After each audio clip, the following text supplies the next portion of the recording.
Thank you for making us your number one choice for sports talk in North Alabama. Thank you. Thanks. Thank you very much. 97.7 ESPN, The Zone. 3, 2, 1.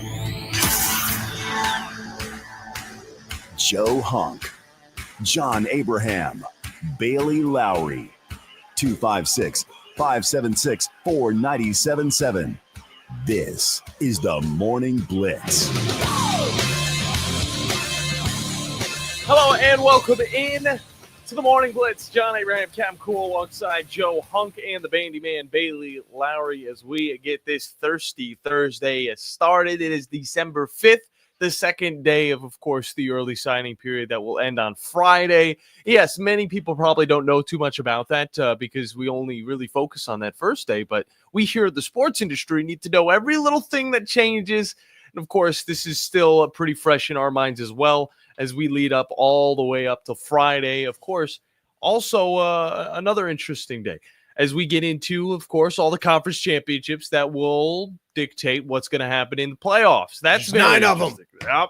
I just got finished writing them out. It's the only reason I know. That's the only reason. I'm not sitting here studying every single conference championship game. There's 9 of them? Yeah, there's only one that the state of Alabama's in, but there's 9 of them. Oh, Jacksonville State. Jack State in yep. Western Kentucky, 6 o'clock on Friday night on CBS Sports Network. Very, very big game. But I want to start off this show saying you guys can go and check us out over on YouTube. WZZN TV is the place to be to see your favorite sports talk people in North Alabama. Like I don't, but if you know this show and you know me, I accidentally put things together like it's banana bread. So, okay. Yeah, you just got to know that. Either way, at least it's not a casserole. WZZN TV is where you can find us. Subscribe to that channel, and you can watch not just Talking Ball, the Morning Blitz, but also the Tom Abraham Show, as well as The Drive, and also the Havoc Hour every single Tuesday. If you're watching right now, you see one of us is ready for a Havoc game.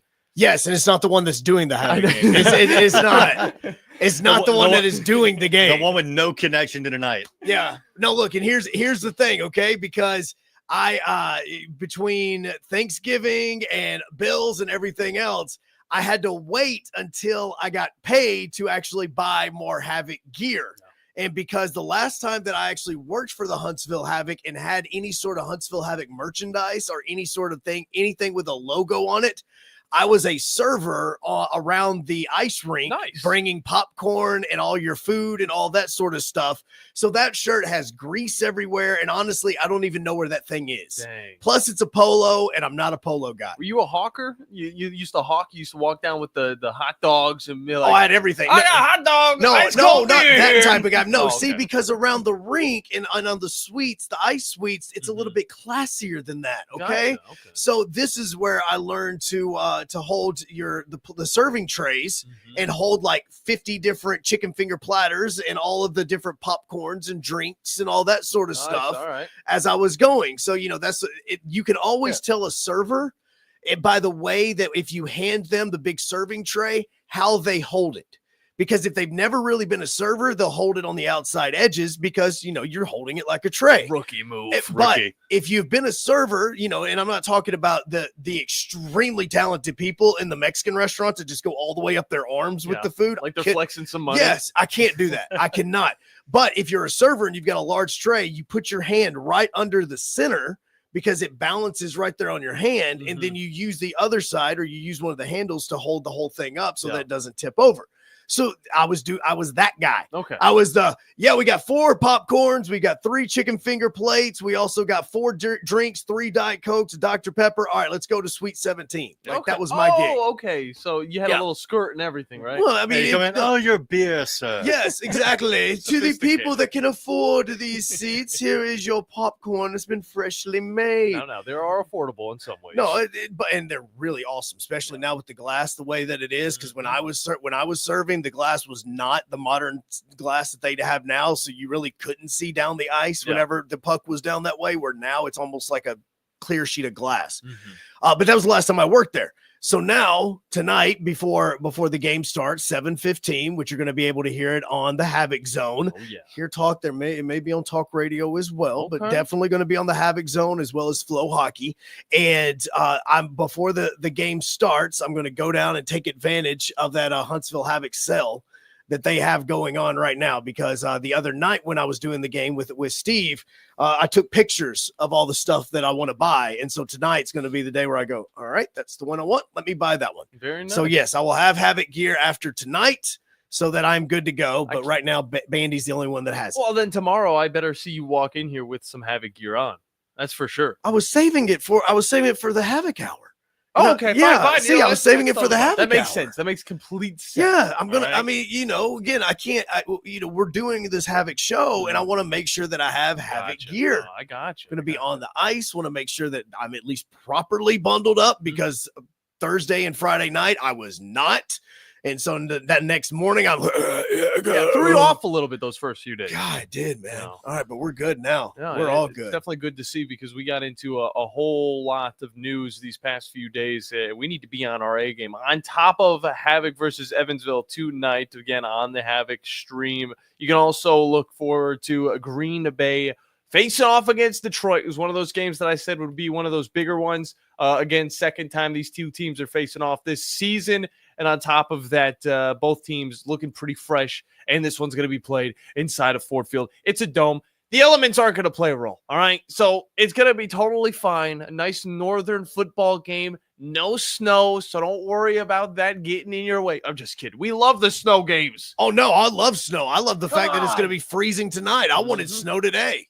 I mean, when I got a notification the other day, it might have been 2 days ago, that between 1 and 2 a.m. there may be flurries in Huntsville. I'm like, you're about to wake up. I and was go like, outside. I am ready to roll, man. Yeesh. All my friends in Nashville were getting the snow already, like it was coming up. So obviously a little bit further down, we didn't get as much. But I'm like, man, I love the snow. I want the snow. Yeah, no doubt. On top of that, some local news. Apollo Park over at Mid-City has opened up. I don't know if you guys saw this place. I've been walking around Mid-City a few times, but it's a brand new park. Just popped open. You're also able to kayak in the water in the middle of it all, so that's pretty awesome as well. I believe you just pop your little boat in there and then just go Your little boat. go for a little swim, I guess. You could just put your little floaty in there like you're the kid from It. Just put it in and let it float. You can't do that in the park though, downtown. All right, you got to go to Apollo Park. Well, yeah, you can't put a raft in Big Spring Park. It's not possible. Why not? I mean, you could. It is very possible. No, it is possible. It's not legal. Yeah, don't do it. And We're not plus, telling if you try to go all the way to the other side where you have the waterfall and everything, there's a little bitty drop off as well that you would hit at some point in time. So we're See, White there's just River a- rafting. There's just a difference in mindset. You can do anything you put your mind to. Exactly. Absolutely, you can. You could probably also hop into Big Spring Park lake and get yourself a big gigantic bass or something. I mean, the fish that they're in there are massive. I mean, Oh, seriously, that is you could true. just go down there.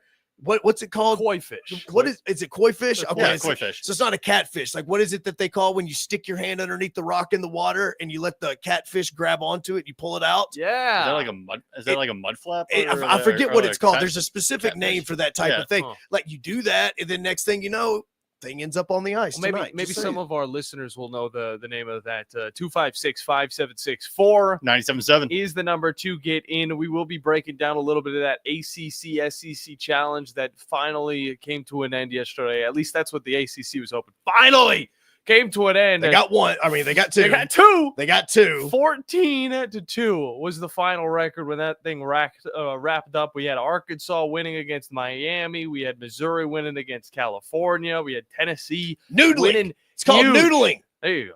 Thank you, Brandon. There It's you called go. noodling. Of course, Brandon would know. Syracuse lost to Tennessee. I mean, the list goes on. And then we got to see a wonderful game last night. Alabama down against UNC.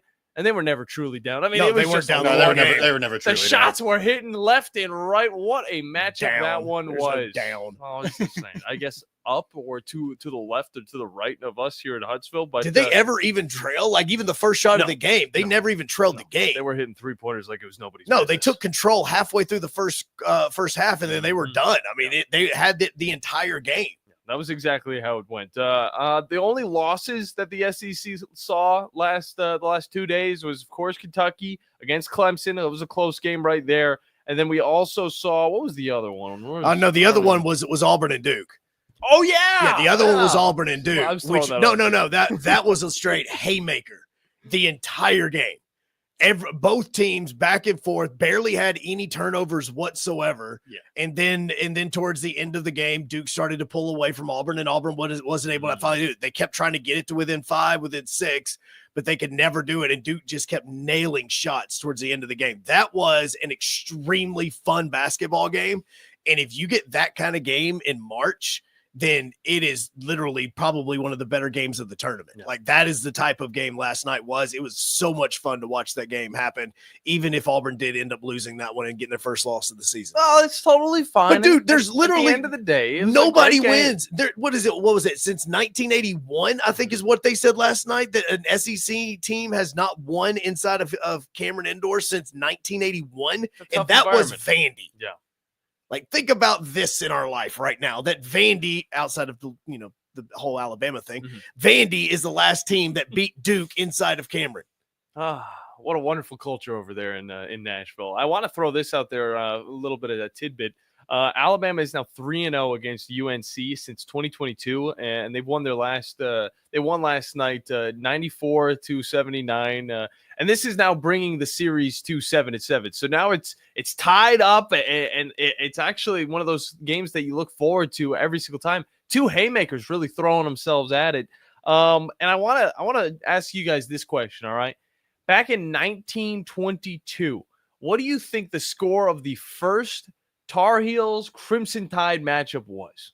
After seeing that amazing game just last night, 94-79, high scoring game. 27-29, and they were shooting free throws underhanded. Okay. Bandy, you got any guesses? And the Crimson Tide is going to come up in there and upset the big old Tar Heels. I'm going to say 1922. I just want, if you weren't paying attention, 1922. 1922? Yeah, the first time these two teams played. Yeah, Hiroshima was still a good city right there. Oh, yeah, what? Well, I mean, it's a great city now. It was thriving. Screw the Carbs. Say, dude, come on! You're asking for the final score too, right? The final score. Yeah. Final score. I'm going to say anything, baby. 58 to 63. The Crimson Tide coming in and beating them 58-62. Okay. 58-62. He thought about it. He thought about it like it was on the tip of his tongue. Like he knew exactly what it was.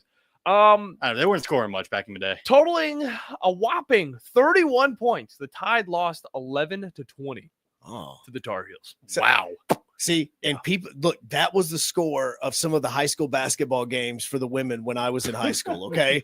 This is the reason why I stayed away from women's basketball for so long.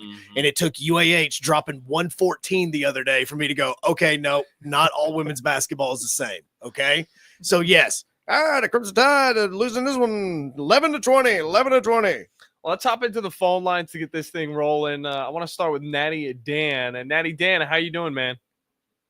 Well, first off, I wouldn't eat fish out of that Big Spring Park. Back in the day, there was a place called Belleville Lake where I came from, and they'd have all these fish, the same fish that are in that pond. They're called carp. Okay. And carp. Screw the carp. If you ever eaten pickled herring? I have not. I don't like pickles.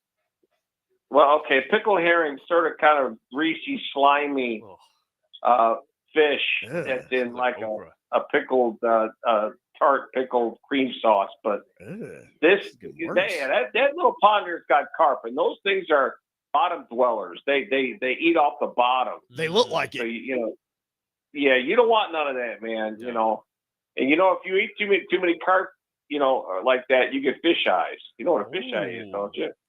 Is it bulging out of your head? Is it kind of like pink eye? Yeah, you look at your eyes turn and look like fish eyes.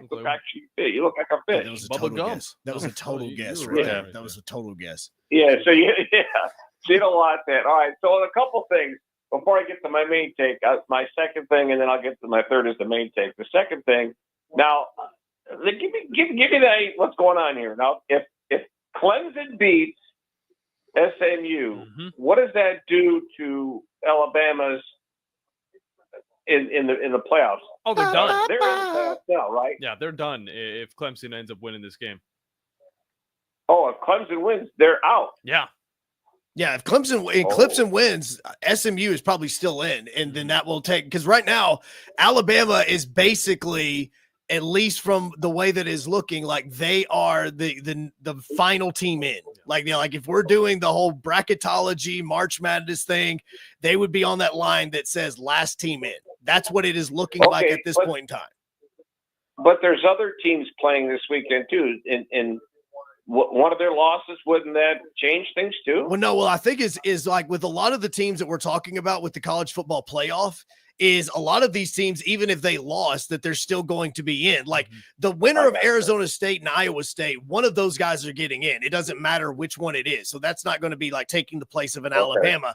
Texas and Georgia, they're most likely still getting in. Penn State and Oregon, they're most likely still getting in. And the winner of Boise State and UNLV is going to be getting in. So it's not, there's really only one game, at least that we are looking at, that you could say, if this team wins, then that would eliminate Alabama, and that is Clemson and SMU.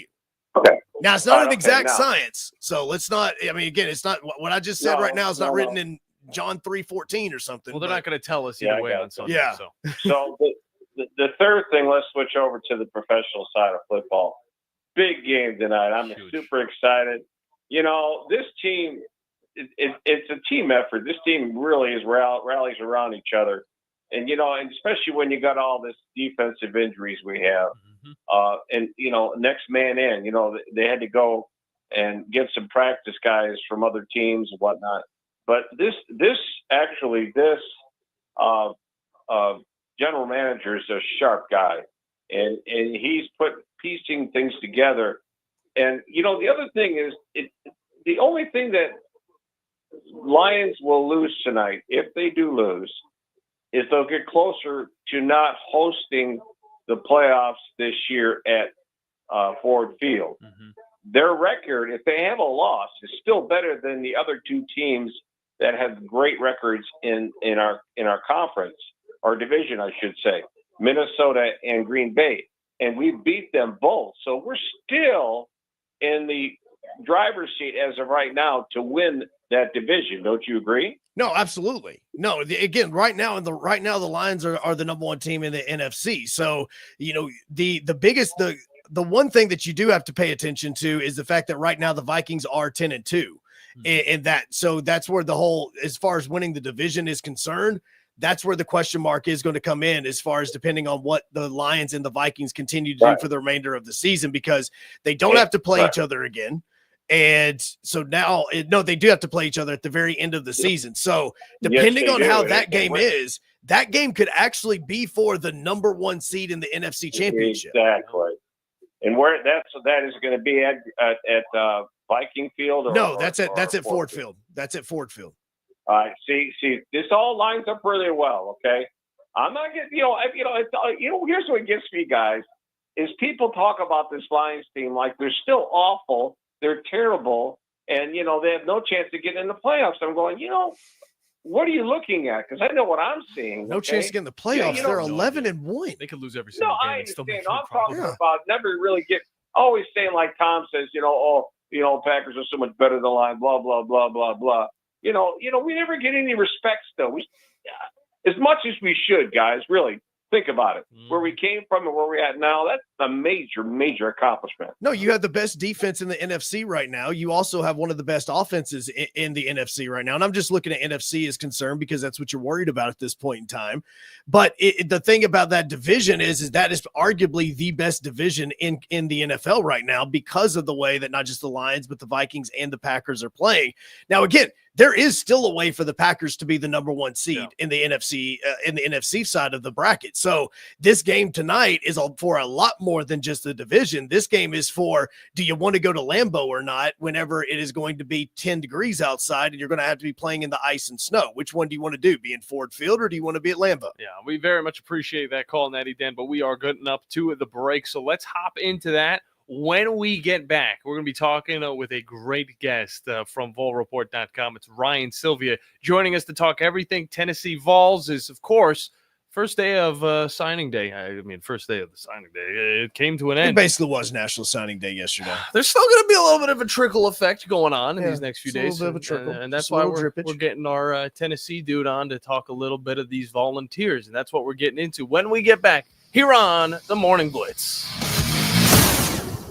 The state's largest orthopedic group is growing to meet the needs of the patients in our community. The Orthopedic Center has long been the most trusted name in orthopedics in North Alabama. So as our area continues on the fast track, so does the need for premier orthopedic care anywhere and anytime you need it. TOC is proud to announce the opening of our new locations in Albertville and Hampton Cove, along with the grand opening of our newest office in Decatur. These clinics will offer the same high-quality orthopedic care you have come to associate with TOC, with the convenience of being closer to home. As a patient, your time is your most precious asset, and we recognize that at TOC. That's why we are also proud to announce the opening of our urgent ortho clinics to handle those bumps and bruises that need prompt attention. These clinics are available to care for acute orthopedic injuries with no appointment necessary. With 38 physicians, 20 centers of excellence, and now more than a dozen locations to serve you, TOC will continue to be the name you turn to for the best orthopedic care at the right time. Visit our website at visittoc.com for more information.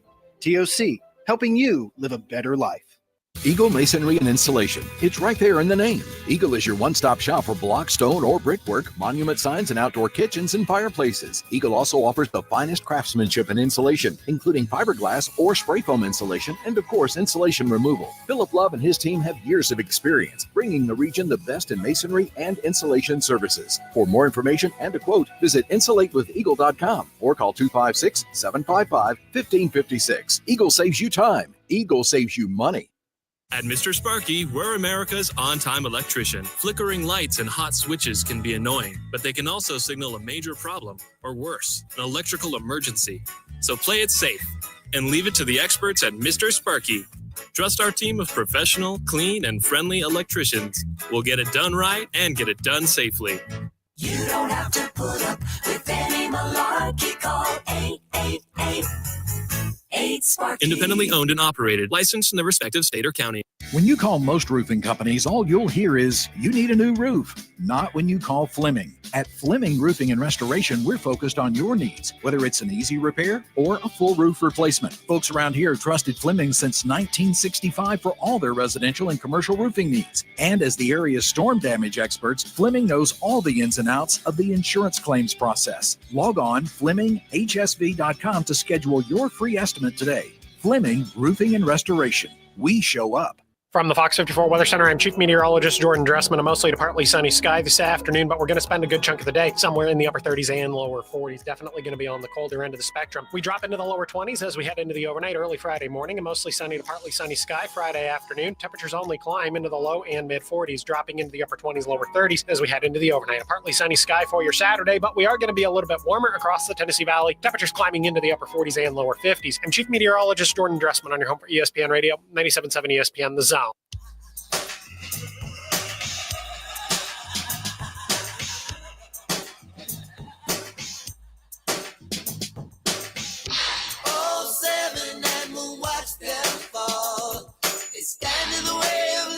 Welcome back into the Morning Blitz, presented by the wonderful people over at Fleming Roofing and Restoration. The guys you need to talk to about all of your roofing needs. If you're having any roofing problems, make sure you look them up online. FlemingHSV.com is the place to find them. Fill out that free quote, and remember that Fleming always shows up, and you're going to need them because with these elements that are coming in, I mean, I don't know. It might be snowing one of these days. I mean, it's going to be raining in the next few days. I hope it does. We had to put the covers on the faucets outside before we went left today, because by tonight we've already hit our high for today. Mm-hmm. So by tonight it's going to be freezing cold. So you want to make sure your faucets don't freeze up. Yeah, keep them on a little bit of a trickle. You know what I'm saying? Just a little bit of a trickle, just a little drippage, just a little drippage. That's all you're looking for.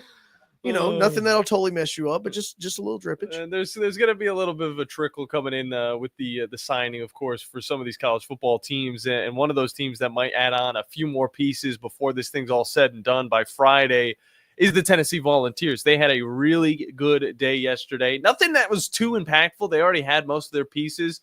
But to help us kind of figure out who jumped on this squad at last minute is one Mr. Ryan Sylvia from VolReport.com. Ryan, how are you doing today, man? I'm doing good. Early signing day, kind of, as you said, still rolling on into Thursday afternoon, but it's a fun stretch with recruiting and also the playoffs coming up. Got conference championship this weekend. It's a fun time to be a college football fan. No doubt about that. And talk a little bit about the mood up in Knoxville after, of course, yesterday came to an end. What is this team looking like in the future? At least, what could you tell us that this team's looking like? Is it all good up in Knoxville? There's still a little bit of anxiety with David Sanders Jr., the number 4 player in the 2025 class. He's the number 1 lineman, the number 1 non-quarterback in the class. He's verbally committed to Tennessee. They didn't put pen to paper yesterday. The latest that was told to Adam Friedman, who's one of our national recruiting analysts over at Rivals.com, was that he wasn't going to sign yesterday, but that there's nothing to be worried about for Tennessee.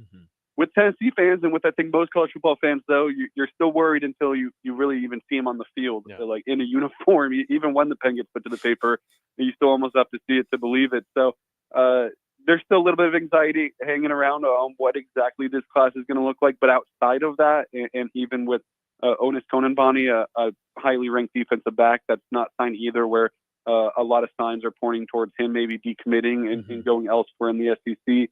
It's still a really good class. It currently ranks number 10 in the country on Rivals.com. It's in the top half of the SEC. So it's a good class for Josh Heupel. He's going to have to keep building classes to get at a higher and higher level to compete at the level that Tennessee wants to. But year 4 or 5 and you got a top 10 class, you'll definitely take it. Yeah, and talk a little bit about Isaiah Campbell, of course, the North Carolina native.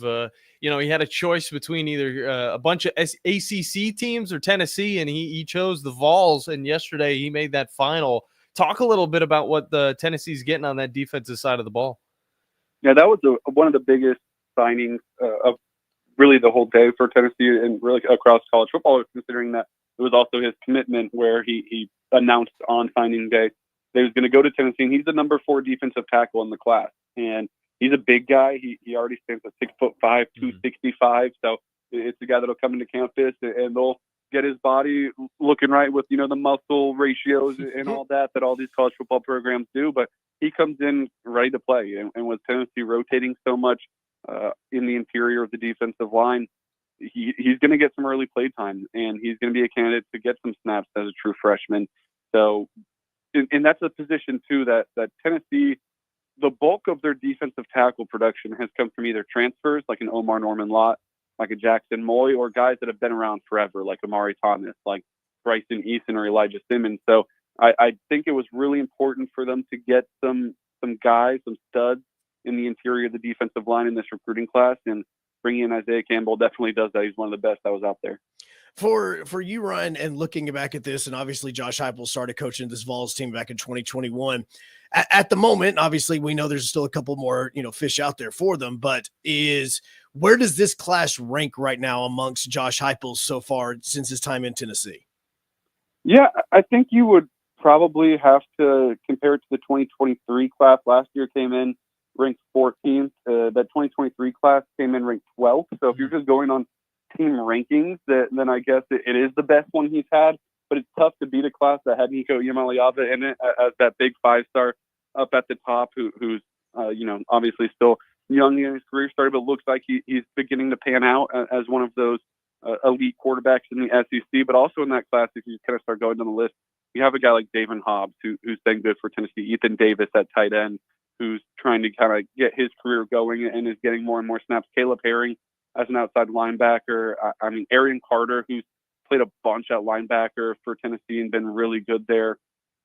You go down the list and they even had some steals and guys like 3-star Jeremiah Thielander, who's starting opposite of Arian Carter at linebacker. Deshaun Bishop, who's the lowest rated player in that class for Tennessee, who's playing big time football for Tennessee already this season. So that class maybe on signing day ranks as number 12, but it was a deep class and it's got a lot of guys that are already playing big snaps for Tennessee. So we'll have to see how this class stacks up, but in terms of signing day rankings, it is the number one Heupel sign. Well, and if you go by the rankings and the star rankings and everything, you at the very top of the list for Tennessee, you have your quarterbacks, your defensive ends, your wide receivers, and tight ends, linebackers. Like it's a kind of a mixed bag.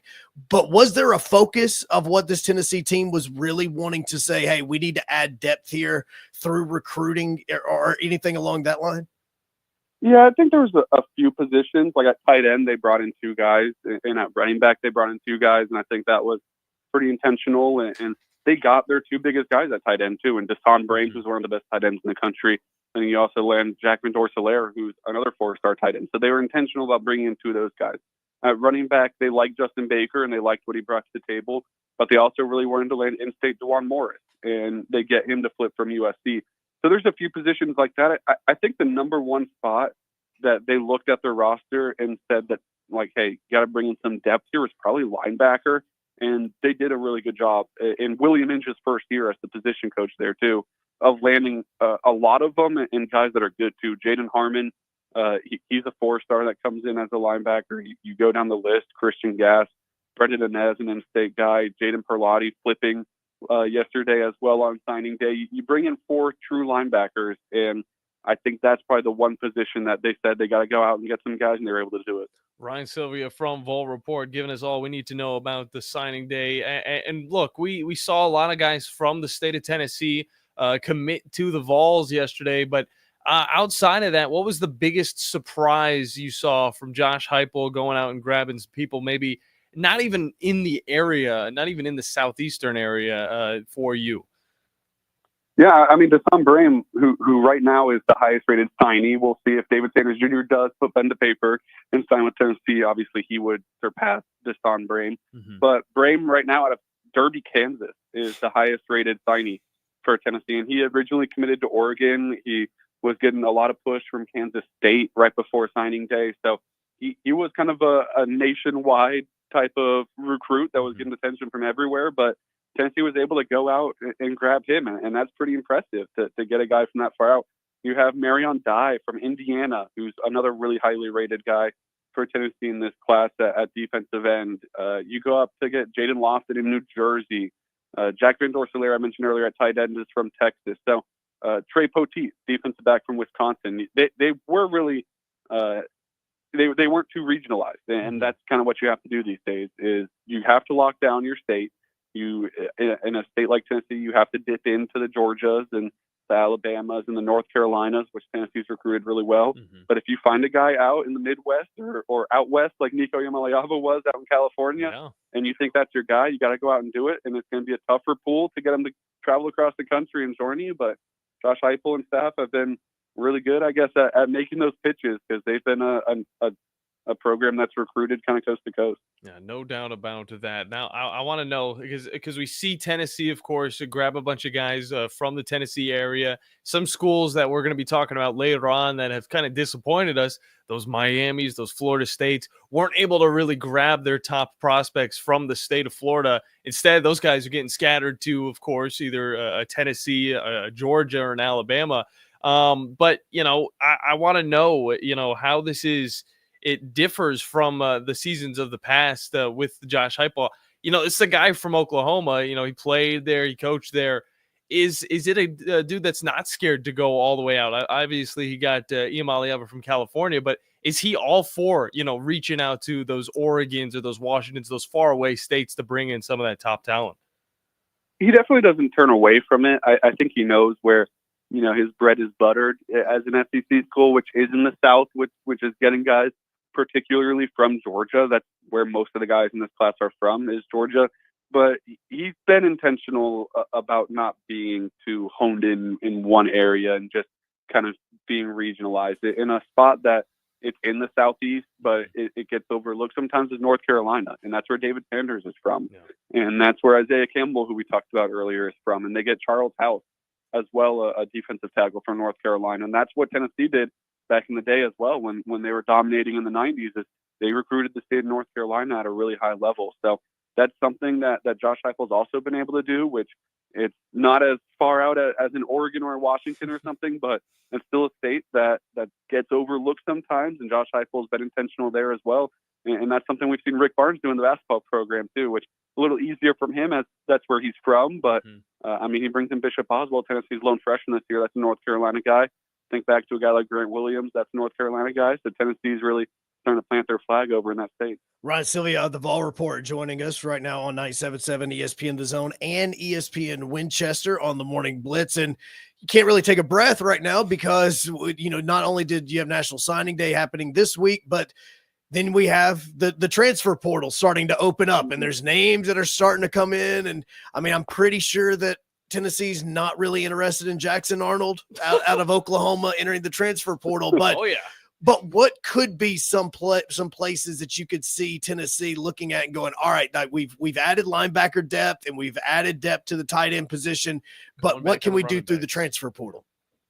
And I think Heupel's used the transfer portal the right way too, which I think is important, where he's used it to supplement his roster rather than build his roster, which I still think is the way to kind of go about things, where you can land some studs that are going to do big things. And like Tennessee, that's how they got Hendon Hooker. That's how they got Joe Middleton. So they're not shying away from it, but at the same time, they're making sure that's not how the entire roster is built, I guess. But there are some positions that I think they'll go after and they could use to really make this team take a step. And one of them is going to be running back. You expect Dylan Sampson to go into the NFL draft, and you have to see what's behind him. Peyton Lewis, true freshman, he's looked good, but behind him, maybe some of those other guys want to transfer. I already saw Khalifa Keats at the portal. What does Deshaun Bishop and Cameron Seldon want to do? You bring those two freshmen, but how ready are they going to be? I think that's a spot that Tennessee could stand to bring in a guy. The issue is running back's an expensive position right now. Those top of the line running backs into the transfer portal, they've been asking for a lot of money. You kind of saw the Quinshon Judkins situation from Ole Miss, where reports start to come out about kind of what went into that move, and it was a hefty paycheck, I guess. So that's going to be an expensive spot, but one that Tennessee might have to look into at the very least to get some depth there and some guys you feel comfortable playing. But defensive tackle as well, they did a good job when they landed Isaiah Campbell and some other guys this recruiting cycle. But if you could find someone that can step in immediately and play a role, that'd be big. And then also any top of the line receiver, Micah Hudson out of Texas Tech, a young former five-star. Yeah. He's in the portal. I can't imagine that he leaves the state of Texas is kind of what the early word is. But if that's a type of guy that Tennessee could go after and get, I don't think they'd turn that away either. Why not get rid of that burnt orange and get some of that Vol orange? That's all I'm saying. But Ryan Sylvia from volreport.com is our guest. And Ryan, of course, we're talking about the signings. We're talking about the transfer portal. We haven't even talked about what's going to be going on in the next few weeks, and that's, of course, being a part of the playoffs. The Tennessee Vols right now is sitting at that 9 spot. And, what is the best thing that could happen, of course, past this weekend that might help push the Vols forward? Or are you guys just kind of sitting comfortably right now, not really worrying about the outcomes? If you talk to Josh Heupel, we talked to him yesterday for the early sign day press conference, and while we had him, there was questions about the college football playoff bracket that came out the night before, and he kind of took the approach where he was like, "Oh, really? Yeah, what are we ranked? I don't even know." That was kind of his response, and you can't imagine that's actually true. Like I can't imagine that he was oblivious to the fact that those rankings came out and where they were, but that's the mentality that he wants his team to have. He said the quote, "Anyone, anywhere, anytime." They don't care where they're ranked. They don't care where they're seated, where they're playing, if it's home, if it's on the road, if it's in the Rose Bowl, if it's in the Peach Bowl. They don't care. They're going to go out and put the ball down and play. But I think fans would much rather that game be in Neyland Stadium. And I think that also gives you a much bigger chance of winning. And for that to happen, they're going to need some help. Obviously, right now they're at that 9 seed where they'd be traveling to Columbus. Maybe if Texas can lay it on Georgia would fall behind Tennessee. Maybe if Oregon can beat Penn State handily, maybe Penn State would drop it. It's tough, though, because you also at the same time can't really imagine too much of a punishment for having to play in a conference championship game. And I think that would be the wrong precedent to set for the committee of punishing teams for having to play that 13th game every year.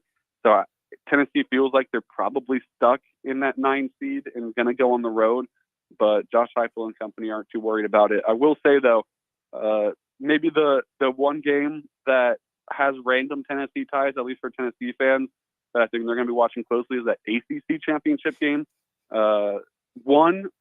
Maybe a win could help Tennessee in one regard, but also SMU wins that game, Clemson wins that game and beats SMU, and we're looking at Alabama outside the playoffs. Yeah. And I think a lot of Tennessee fans would love to see that. So I think there's going to be some Clemson fans in Knoxville. At least you're honest. Why'd I know that was going to tie honest. around to that? He's honest. I was waiting for that moment right there. No, I mean, and he's not wrong either. No, he is not. Ryan Sylvia, always great to have you on, brother. Let the people know where they can find your work on socials and online. Yeah, we're at ballreport.com. I'm on Twitter at Ryan T. Sylvia, of course. Football coverage, recruiting coverage, keeping tabs on David Sanders and company and what that class looks like. Also the playoffs. But Tennessee basketball, number 1 and number 2 go down. Looks like the 8 people next week will have the Tennessee Volunteers as the number 1 team in the country for the first time since February of 2019, unless someone jumps them or one of those 2 teams that lost days ahead. But all signs pointing towards Tennessee being the number 1 team. So we'll have men's basketball coverage. We'll have women's basketball coverage as they just knocked down Florida State last night inside Food City Center. So a lot of things going on in Knoxville, and we have you covered all at ballreport.com. Yeah, they just had to do it against one of my favorite teams, Syracuse. But it's totally fine. Whenever the SEC beats another conference, I'm not complaining too much. Ryan, appreciate you as always, brother. Have a wonderful week and enjoy those conference championships with your feet up on the table. Yeah.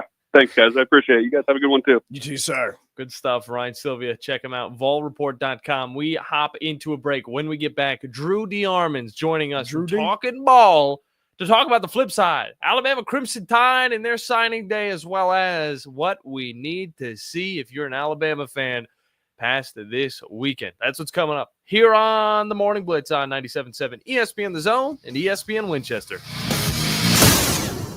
This is Brent Musburger's VSiN Action Update on 97.7 ESPN The Zone. This Action Update is brought to you by G-Bank. Earn cashback rewards on every eligible gaming transaction. VSiN.com/G-Bank. College football championship week, Friday night in the Mountain West. Boise State favored by 4 against UNLV. Boise State 10th in the nation, UNLV 20th. Tulane's a 5-point favorite against number 24 Army in the AAC. Big 12, Arizona State by 2 against Iowa State. The Sun Devils number 15, the Cyclones number 16. Number 5, Georgia is a 2.5-point underdog against number 2 Texas in the SEC championship game. Big 10, number 1 Oregon by 3.5 against Penn State in the ACC. Number 8, SMU by 2.5 against number 17, Clemson. Oregon, the plus 350 favorite to win the national title. That's the VSiN Action Update on 97.7 ESPN The Zone. I'm Chuck Sanders. Tom Luganbill here for my friends at Woody Anderson Ford. Bobby White and his team take great pride in their service department, and you can see it the moment you walk into those beautiful new service lanes. And just like a championship team, they all work together to make sure your experience is second to none, whether you drive a Ford or not. Also, check out the gold certified pre-owned inventory at Woody Anderson Ford for great deals every day. Stop by and see them at Jordan and Sparkman or at Woody Anderson of Madison on Hughes Road, or visit WoodyAndersonFord.com. It's time to get ready for game day. That means Alabama football and tailgate. Whether you're tailgating at home or at Bryant-Denny, visit Brooks & Collier for North Alabama's largest selection of premium grills and smokers like Big Green Egg, Blaze, Delta Heat, Memphis, and Traeger. Satisfy any palate with our wall of rubs and seasonings. For all your tailgating needs, visit Brooks & Collier at 813 Meridian Street or at brooksandcollier.com. An Alabama tradition for over 75 years. Roll Tide. Ann Adams with Berkshire Hathaway Rise Real Estate is the one name to know if you're buying or selling real estate. With years of local experience, Ann Adams offers buyers in-depth knowledge of the local housing market and will narrow available properties down to those you'll be interested in so you can save time when shopping for your new home. If you're ready to sell, Ann offers a seamless process using accurate pricing and expert negotiation skills to make sure you get a fair price for your home. Call Ann Adams today at 256-337-2625 or log on bhhsriserealestate.com. Hi, my name is Dan Aldridge. I'm here to let you know about the Aldridge Law Firm and the soon-to-be-announced Legal Town Center. I've been practicing law in Alabama since 1984, and I also practice in Tennessee. And I'm from North Alabama, and I'm here to represent you and take care of your legal needs. For many of us, hiring an attorney is not high on the priority list and maybe a little scary. but it's something that we all need at some point. So by all means, do your homework. And if you need representation for car accident, wrongful death, medical malpractice, nursing home abuse, or estate planning, or any other matter, just give us a call at 256-534-3188. And you can email me at Dan, that is Dan at danaldridgelaw.com. Dan at danaldridgelaw.com. God bless America. No representation is made that the quality of legal services to be performed is greater than the quality of legal services performed by other lawyers.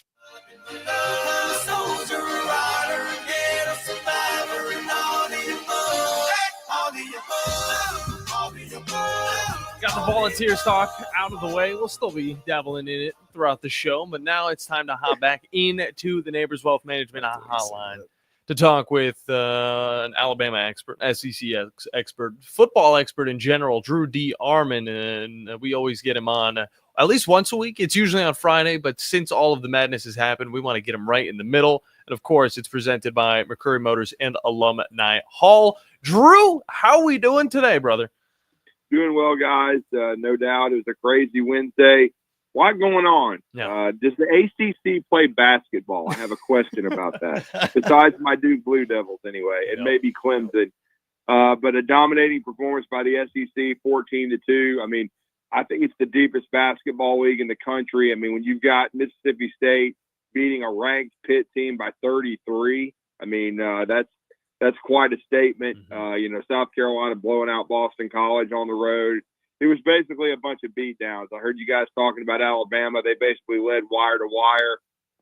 The closest the Tar Heels got last night was 5, and that was scoring the first 4 points of the second half to cut a 9-point lead to 5. And then Alabama went on a run, stretched it to double figures, and the closest the Tar Heels got twice was 10 points. They never really threatened Alabama.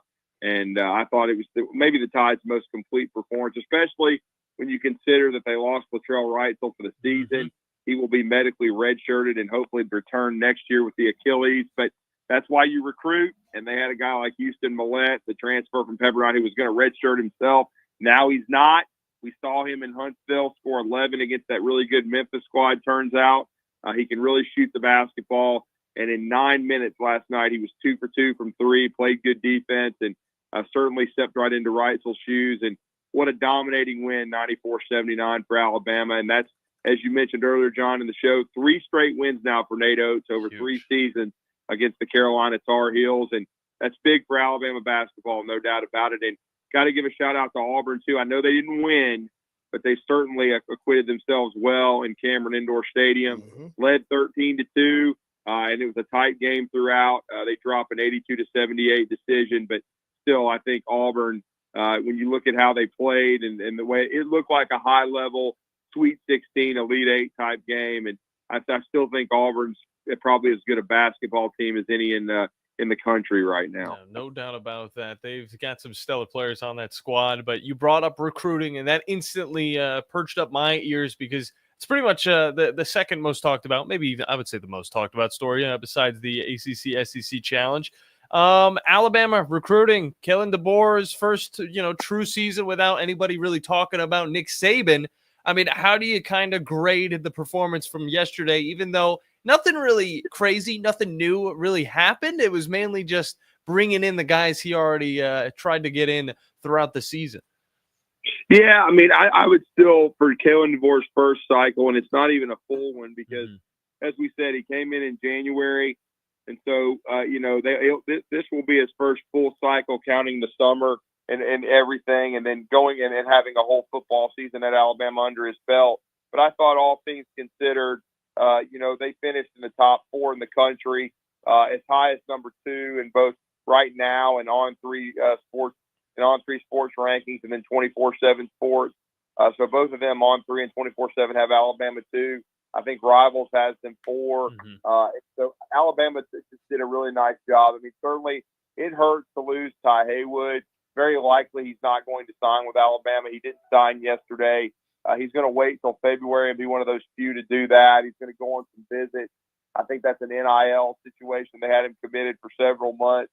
5-star offensive tackle from Denton, Texas. But pretty much all the other pieces fell into place. They did lose Donovan Starr to Auburn, but he had been a guy that they had kind of turned up the heat on late as well. He would have been kind of icing on the cake because the big, addition for Alabama was Ivan Taylor from the state of Florida, the safety that they had been committed to both Michigan and Notre Dame. Flipping Ivan, yes, Ike Taylor, that's right. Good job there. And he's absolutely from West Orange High School in Winter Garden, Florida. He's a big time safety. So to get him, to get Chuck McDonald, as they've continued that pipeline from Modern Day High School, and then to get Dejon Lee from Mission Viejo. Dejon is a 5-star, cornerback, and they lose the Heem offers. They were never really on his short list. He ends up signing with Oregon from Parker High School, spurning Auburn. But to get Dejon Lee because of Courtney Morgan's connections, I think that was huge. And then overall, even though they lose, they're very likely to lose Ty Haywood. They still signed Jackson Lloyd, 3-sport guy, but a 5-star offensive tackle who had a great senior year. And then they signed the number 1 interior offensive line prospect, Michael Carroll, Michael Carroll from IMG Academy via Pennsylvania. And Mike Carroll's a guy that's talented enough with Tyler Booker likely moving on to the NFL. He can continue that IMG connection, and he could compete for playing time as a true freshman. So that's a big get. Mal Waldrop, he played in the state championship game at tackle for Central of Phoenix City yesterday. He will now likely could transition to center. He's a part of that class, as is Micah DeBose, another in-state kid. And Alabama didn't sign many in-state. We know Auburn controlled the in-state cycle, but Alabama did a great job of recruiting nationally with their brand. And, they signed 21 guys. And to know that you're going to have a consensus top 5 class before the transfer portal, I think is significant because there's not a lot of difference in these classes. When it's all said and done, it's more now about player development, and we'll see how Kalen DeBoer and his staff do in that regard. But certainly, and that's going to be, the next sign to watch. It looks like they got a great chance to get in the playoff. And, do I think they're going to win a national title? I would say no, but you never know. You just want to get in the tournament and get it, and you hope to get a chance to compete.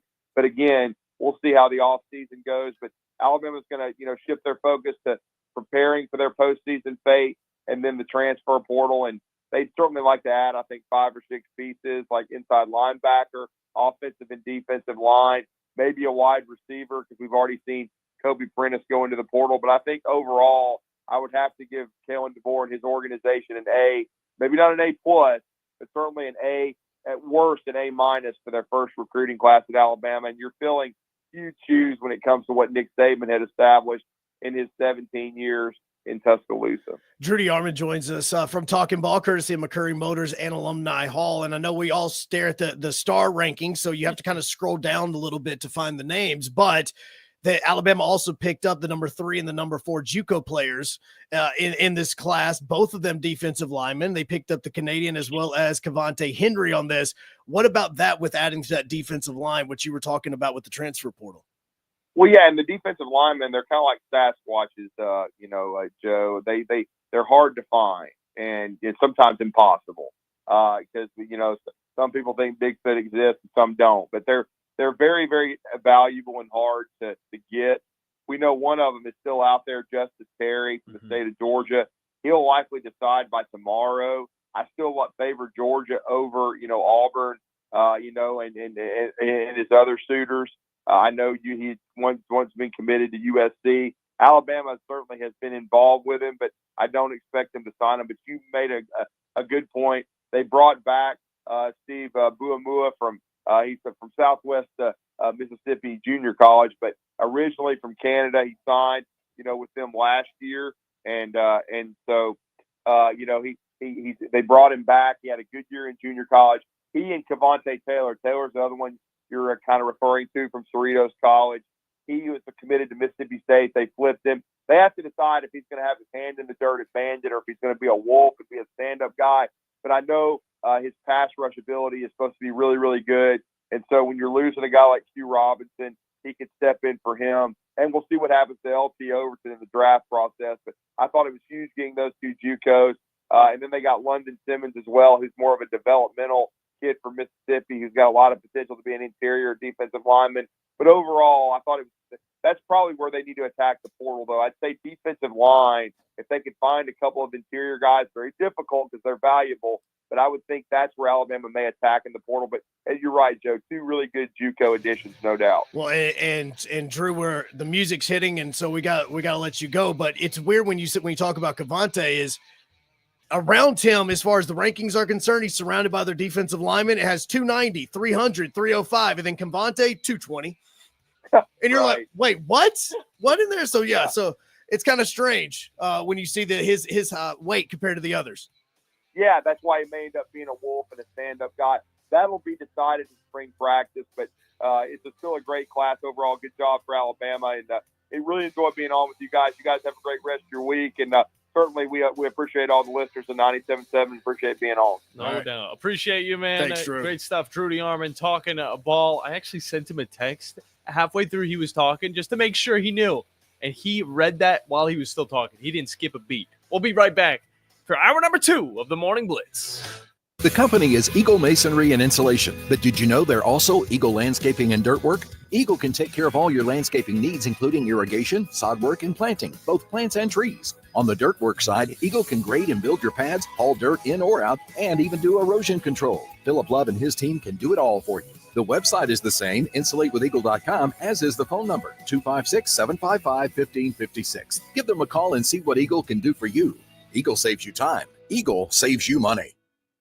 If you work in a dangerous or logistically intense industry, you know good training can be a challenge. There are training costs, safety concerns, and difficulty replicating real-world scenarios. There's a better way used right now in the Army and in all our armed services to better prepare our heroes, and it's available to you in your organizations. Higher Echelon's Game Development Team is revolutionizing learning in military training, dangerous industry, STEM, and sports performance domains with cutting-edge virtual training that immerses you in lifelike scenarios without the cost and safety concerns for trainees. With Higher Echelon's game-based training, you'll experience realistic simulations, precision accuracy, and unparalleled safety. Higher Echelon founder Dr. Joe Ross is retired Army who played and later coached for the cadets and puts that experience to use. His team has been building cutting-edge virtual training environments for soldiers and clients for a decade. Higher Echelon, the name you can trust for advanced training solutions. Reach out at higherechelon.com to get your free consultation. Go Higher and go Army. Tom Luganville here for my friends at Woody Anderson Ford. Bobby White and his team take great pride in their service department, and you can see it the moment you walk into those beautiful new service lanes. And just like a championship team, they all work together to make sure your experience is second to none, whether you drive a Ford or not. Also, check out the gold certified pre-owned inventory at Woody Anderson Ford for great deals every day. Stop by and see them at Jordan and Sparkman or at Woody Anderson of Madison on Hughes Road, or visit WoodyAndersonFord.com. Next time you're online looking for landscaping inspiration, open Instagram and check out Southern Gent Landscaping. They can help make your yard your dream outdoor oasis. Southern Gent Landscaping can handle it all, from landscape maintenance and installation to irrigation and hardscapes, even AstroTurf. Turn your yard into a landscape you'll be proud to show off. Call Southern Gent Landscaping at 256-509-6088. 509-6088. Southern Gent Landscaping. Professional landscaping performed with satisfaction guaranteed.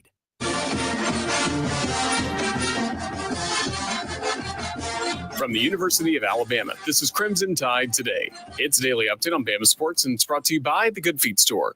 For over 25 years, The Good Feet Store has been helping people get back to the life they love without their feet getting in the way. Hello again, everybody. I'm Roger Hoover.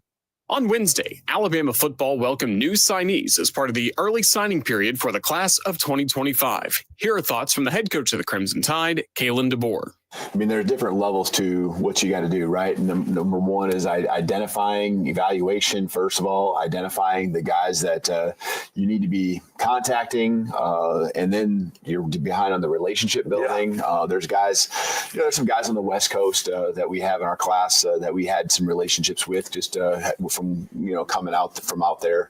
But I think the biggest thing with the mindset was we got to get our message out. We got to get these guys on campus, and, just comparing, and we have some staff that carried over, how many guys we brought with their families.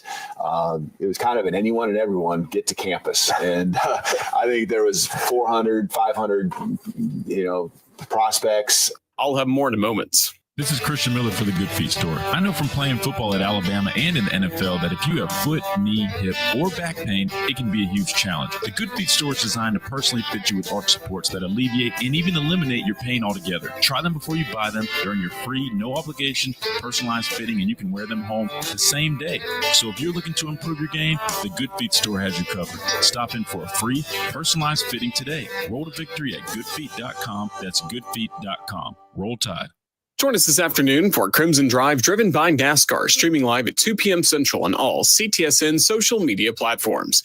Crimson Tide Today is brought to you by the Good Feet Store. Crimson Tide Today is a production of the Crimson Tide Sports Network from Learfield. Big Zone Deals, Big Zone Deals, get your Big Zone Deals. I may not be a great singer, but I am great at finding a deal. And I just came across the mother load. Just log on zonedeals.bigdealsmedia.net and you can stuff those stockings with $50 gift certificates for half price at great restaurants like Sea Salt Urban Oyster Bar, Full Moon Barbecue, Bubby's Diner, Coralejos Mexican Grill, Bad Daddy's Burger Bar, Carrabba's Italian Grill, Lawler's Barbecue, Bigfoot's Little Donuts, Apple Lane Farms in Decatur, and Metro Diner. And how about half price certificates for the kids at Flow Trampoline Park or the ultimate virtual reality experience at Divergence Huntsville? Got a golfer on your list? Check out half-price deals at Gunner's Landing and Cherokee Ridge. Black Friday deals don't hold a candle to Big Zone deals, but these are limited. And when they're gone, they're gone. Shop now and save. Go to zonedeals.bigdealsmedia.net. Fill those stockings without emptying your wallet. zonedeals.bigdealsmedia.net. This is Brent Musburger's VSiN Action Update on 97.7 ESPN The Zone. This action update is brought to you by G-Bank. Earn cashback rewards on every eligible gaming transaction. VSiN.com/G-Bank. College football championship week Friday night in the Mountain West. Boise State favored by 4 against UNLV. Boise State 10th in the nation, UNLV 20th. Tulane's a 5-point favorite against number 24 Army in the AAC. Big 12, Arizona State by 2 against Iowa State. The Sun Devils number 15, the Cyclones number 16. Number 5, Georgia is a 2.5-point underdog against number 2 Texas in the SEC championship game. Big 10, number 1 Oregon by 3.5 against Penn State in the ACC. Number 8, SMU by 2.5 against number 17, Clemson. Oregon, the plus 350 favorite to win the national title. That's the VSiN Action Update on 97.7 ESPN The Zone. I'm Chuck Sanders. From the Fox 54 Weather Center, I'm Chief Meteorologist Jordan Dressman. A mostly to partly sunny sky this afternoon, but we're going to spend a good chunk of the day somewhere in the upper 30s and lower 40s. Definitely going to be on the colder end of the spectrum. We drop into the lower 20s as we head into the overnight, early Friday morning. A mostly sunny to partly sunny sky Friday afternoon. Temperatures only climb into the low and mid 40s, dropping into the upper 20s, lower 30s as we head into the overnight. A partly sunny sky for your Saturday, but we are going to be a little bit warmer across the Tennessee Valley. Temperatures climbing into the upper 40s and lower 50s. I'm Chief Meteorologist Jordan Dressman on your home for ESPN Radio, 97.7 ESPN The Zone. Log on today, 977ESPN.com. 3, 2, 1. Joe Hunk, John Abraham, Bailey Lowery, 256-576-4977. This is the Morning Blitz.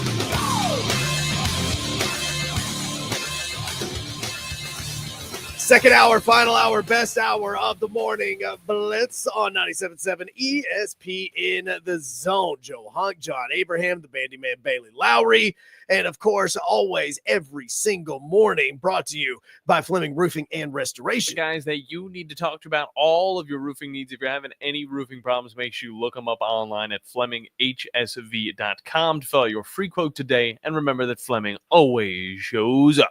Make sure that you always just, if you're sitting at the office right now and you can't really have your phone up or anything like that. You're not driving. You're not driving, or me, and I watch documentaries while I drive. Terrible influence. No, it is a terrible influence, but at the same time, there's no way the shows that I want to watch, my wife doesn't want to watch. So I have to watch them when I'm driving. That's a great point you make, but you're not driving that much now. And no, when not you as are much. Driving, you're in the city. No, see, so again, I'm on a documentary right now that's 2.5 hours. I started this documentary on Monday. We're here on Thursday, and I still have 35 minutes to go. Unlike in my old drive, when I was on the road for 4 hours every single day, I would have finished this thing on the same day I started it. Yeah, you would have. and it may or may not be on Japanese baseball. But still, Come on, dude, I'm This infatuated. guy. I'm infatuated. Why do you think he brought up the Hiroshima thing? It wasn't just because we wanted to throw that out there and make a crude joke. No, well, part of it was the fact of you said 1920 something. I thought, okay, well, it's after World War One, and then it's in between World War One and World War II. Well, what outside of the whole horrible thing that really happened during World War II, what's another thing that we can talk about that happened in World War II? You can't make a Pearl Harbor joke. You can't make a Nazi joke. We can make a Hiroshima joke. I know a little bit, about the lore behind, Adolf, but I'm not going to. Well, I mean, there's that. He got his mustache because he couldn't wear the gas mask because whenever he was in World War I as just a normal grunt, the gas still got inside of his mask because he had a long mustache. He looked like Eggman. He looked like Dr. Eggman from Sonic? Yeah. He did. So you're telling me that learning a little bit of history. But yes, because we just thought the short mustache was just weird. We didn't know there's a real reason behind it. I actually really didn't, and that's actually a fun fact. Yeah, I didn't know that. That's a great fun fact. Okay, know it now. here I am going, hey, do you guys know why the Tokyo Giants is named the Tokyo Giants? And he's like, yeah, well, I know why Hitler had the mustache. Okay, yours is better. Okay, The Giants one's pretty funny though. Well, because initially Tokyo wanted to bring appeal because their initial name was like the Tokyo Nippon Baseball Club, and some marketer said, "Hey guys, that name is way too long, and it's not going to draw attention. So maybe you should name it after a team that in America." So they were going to go with the New York Yankees. The only problem with that is somebody on the team, either in the front office or actually playing for the team, played and just came over to Japan from New York, and he played for the New York Giants. So he says, well, how about we do the New York Giants instead? And so they did the New York Giants. At the time, they were doing like a barnstorming tour. And after they got done with the barnstorming tour, they came back and they said, hey, we actually want to make this a team. The owners wanted to name it after the company that owned it because that's what you do in Japan. And instead, players said, no, we like Tokyo Giants. So we're sticking with the Giants. And so that's how the Tokyo Giants became a thing. And now they are the New York Yankees of Japanese baseball. Welcome into the Morning Blitz. Look, the guys, only place to get your Japanese baseball itch. Look, I'm now trying to figure out how I can watch real Japanese baseball when it comes on. Like, is this something I can watch on the way in?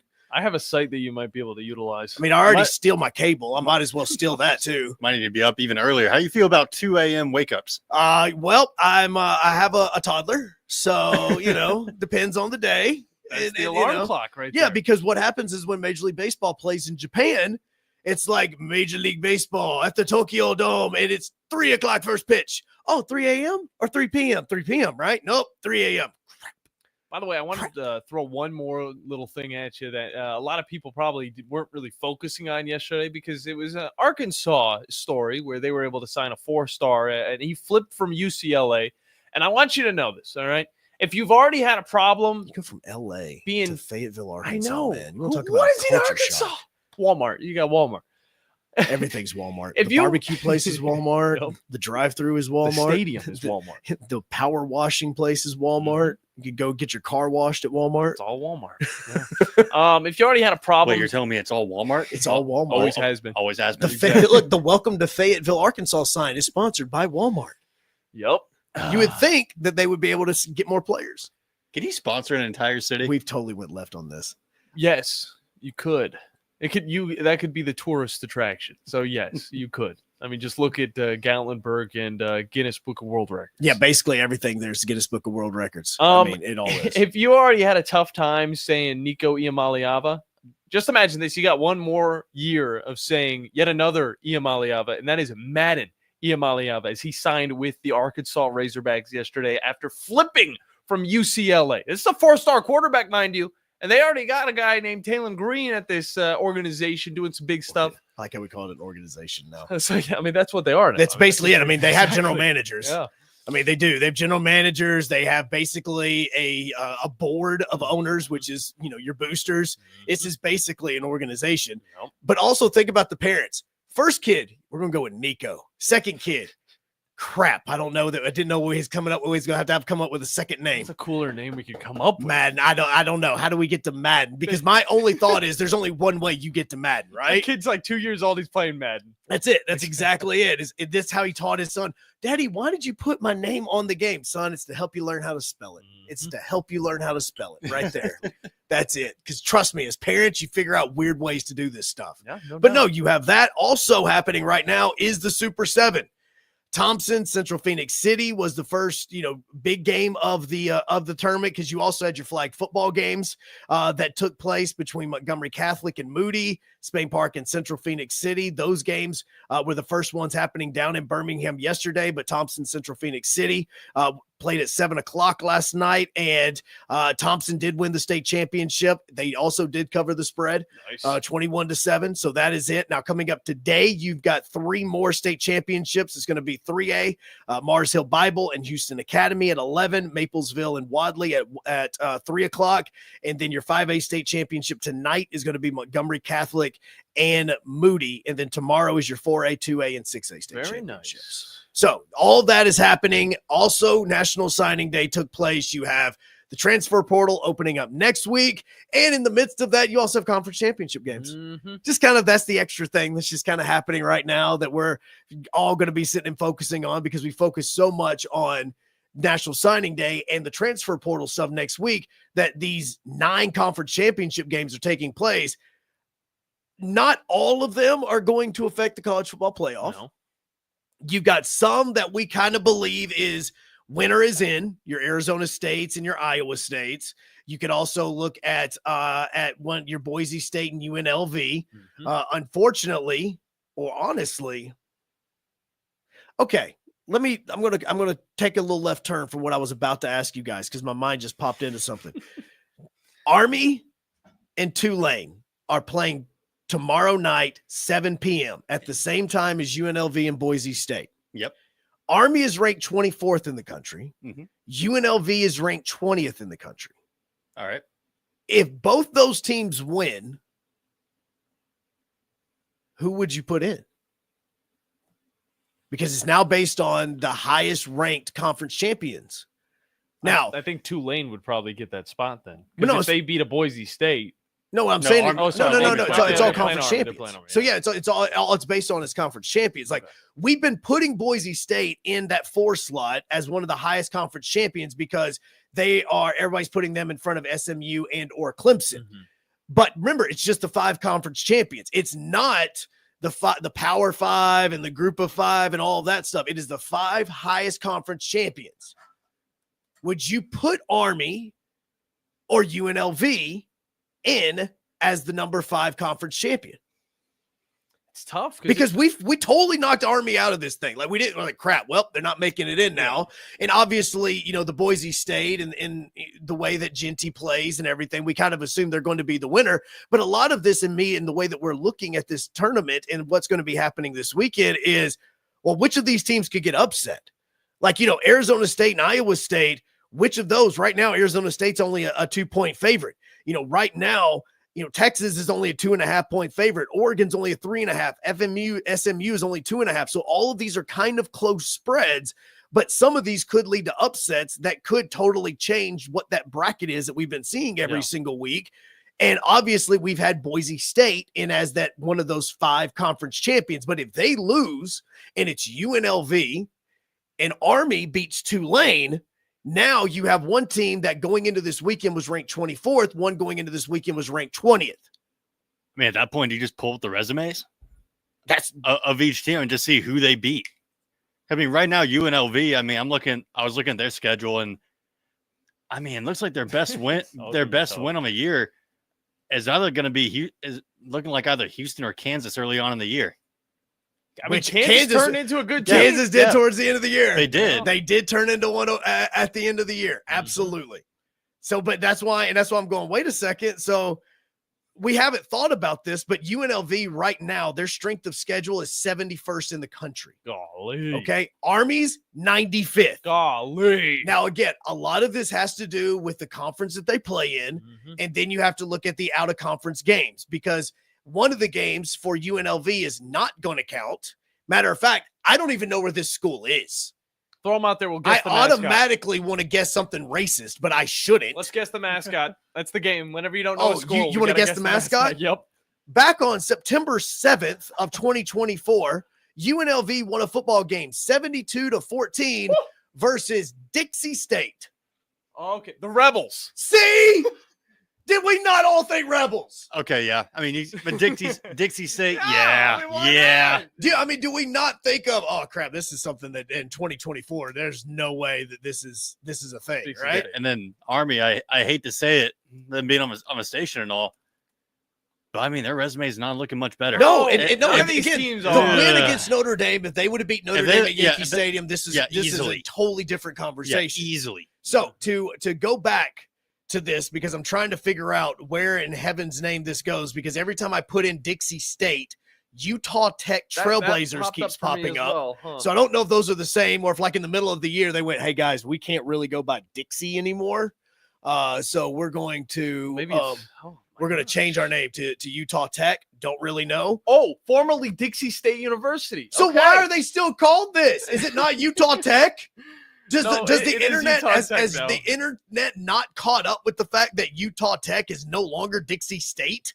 Did the school just I don't know. It's athletics. I'm gonna look deep into this. You guys talk about whatever you need to. So anyway, why do you call Dixie State if you were in Utah? They're the Buffaloes? Well, the Trailblazers part of this with Yeah. Utah, that makes a lot of sense because does. if you know the history of the Mormon religion, Trailblazers. that Trailblazers going to Utah and moving there. I get that.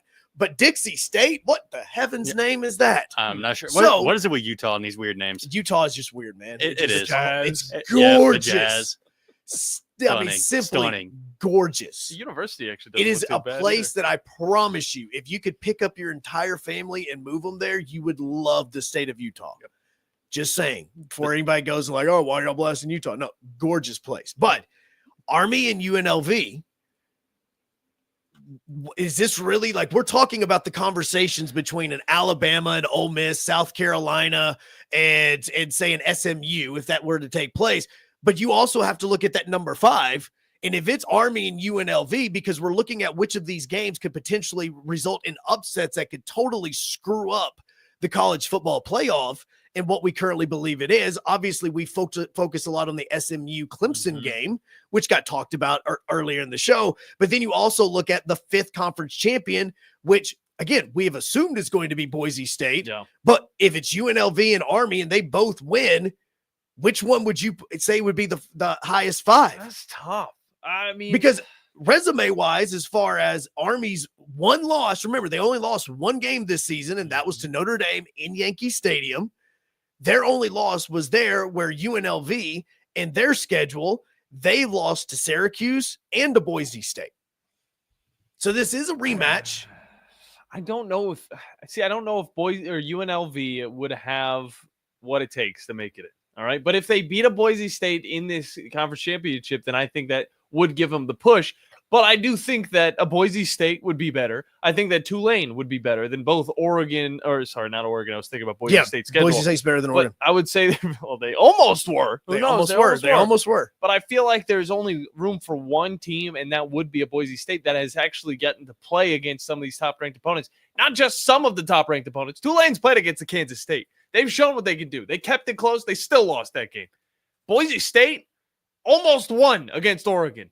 Even if Boise State somehow loses this game to UNLV, I still think the committee should be making the smart move and be like, okay, you know what? We cannot put UNLV in because it's going to be a bloodbath. Whereas Boise State, there's something there. We've seen it before. They challenged Oregon early in the season. Well, and Boise That's all State I'm does saying. have one of the best players in the country. I would argue the best player in the Heisman country with Trophy Ashton winner. Genty. Yep, Heisman Trophy. I truly believe he should be, regardless as the fact that he plays in the quote unquote like group of 5 schedule. Mm-hmm. The way that Ashton Genty has absolutely dominated college football so far this year, I would much rather see Boise State and him go up against your Alabamas, your Arizona States, your, these types of teams, your Georgias. I would love to see it because I would love to see not just how the teams would plan for him, but how his teammates would have to step up and try to do something to give him the opportunity. Because there's a much bigger difference for Boise State when you're going up each week against a group of 5 and you're going up against 5 first-round draft picks, which is probably what you would see in a Georgia or an Alabama or something like that. So I would love to see that. But if Boise State loses, they're out of the top 12, and then they're not even going to be considered as an at-large team. And I'm going through and I'm saying, you have your ACC champion is most likely going to be in, obviously. Penn State, I say Penn State, but your Big Ten champion, your SEC champion, your ACC champion. We don't even think about the Pac-12 champion anymore because I don't even think that even gets considered in this conversation. No. So now you're looking for the thumb. So would that would either be the winner of the Midwest Conference Championship or the AAC Championship. Then you also look at the conference itself. AAC, you look at higher than what you would Mountain West. I feel like a team that would have more credit would be Tulane if they won out of all of them. And if Boise State lost, I would still say that Tulane's the team to put in, even though they're not ranked higher than Army. But we've seen what Tulane could do. They're not the team that, rocked with Tajay Spears a few years ago. It's not that team. But it's still a team that I think is good enough to challenge, I would say, possibly an 8th seed or maybe even the 10th seed Indiana. I mean, that's my opinion on the whole matter. But if UNLV faced off against Indiana, you better forget about that. They're done for. Well, you would think so. You absolutely think so, especially with this being one of these games where, look, the whole idea of this now is that a lot of group of 5 teams have really talked a lot of trash. We UCF. We beat Auburn in the Chick-fil-A Bowl. Okay, well, 1, they didn't have their number 1 running back. 2, they also had their number 1 cornerback mysteriously get sick and injured. And then 3, Auburn didn't care. And again, a lot of these times, Utah, Alabama, you can go back through history of this. A lot of times, those teams don't care. I mean, they're just going through the motions. They're just enjoying New Orleans or they're enjoying Atlanta, and they just don't care. Yeah. Now, they're going to care. And so now this is where you really get a conversation of the G5s, the P4s, and playing each other. But think about it.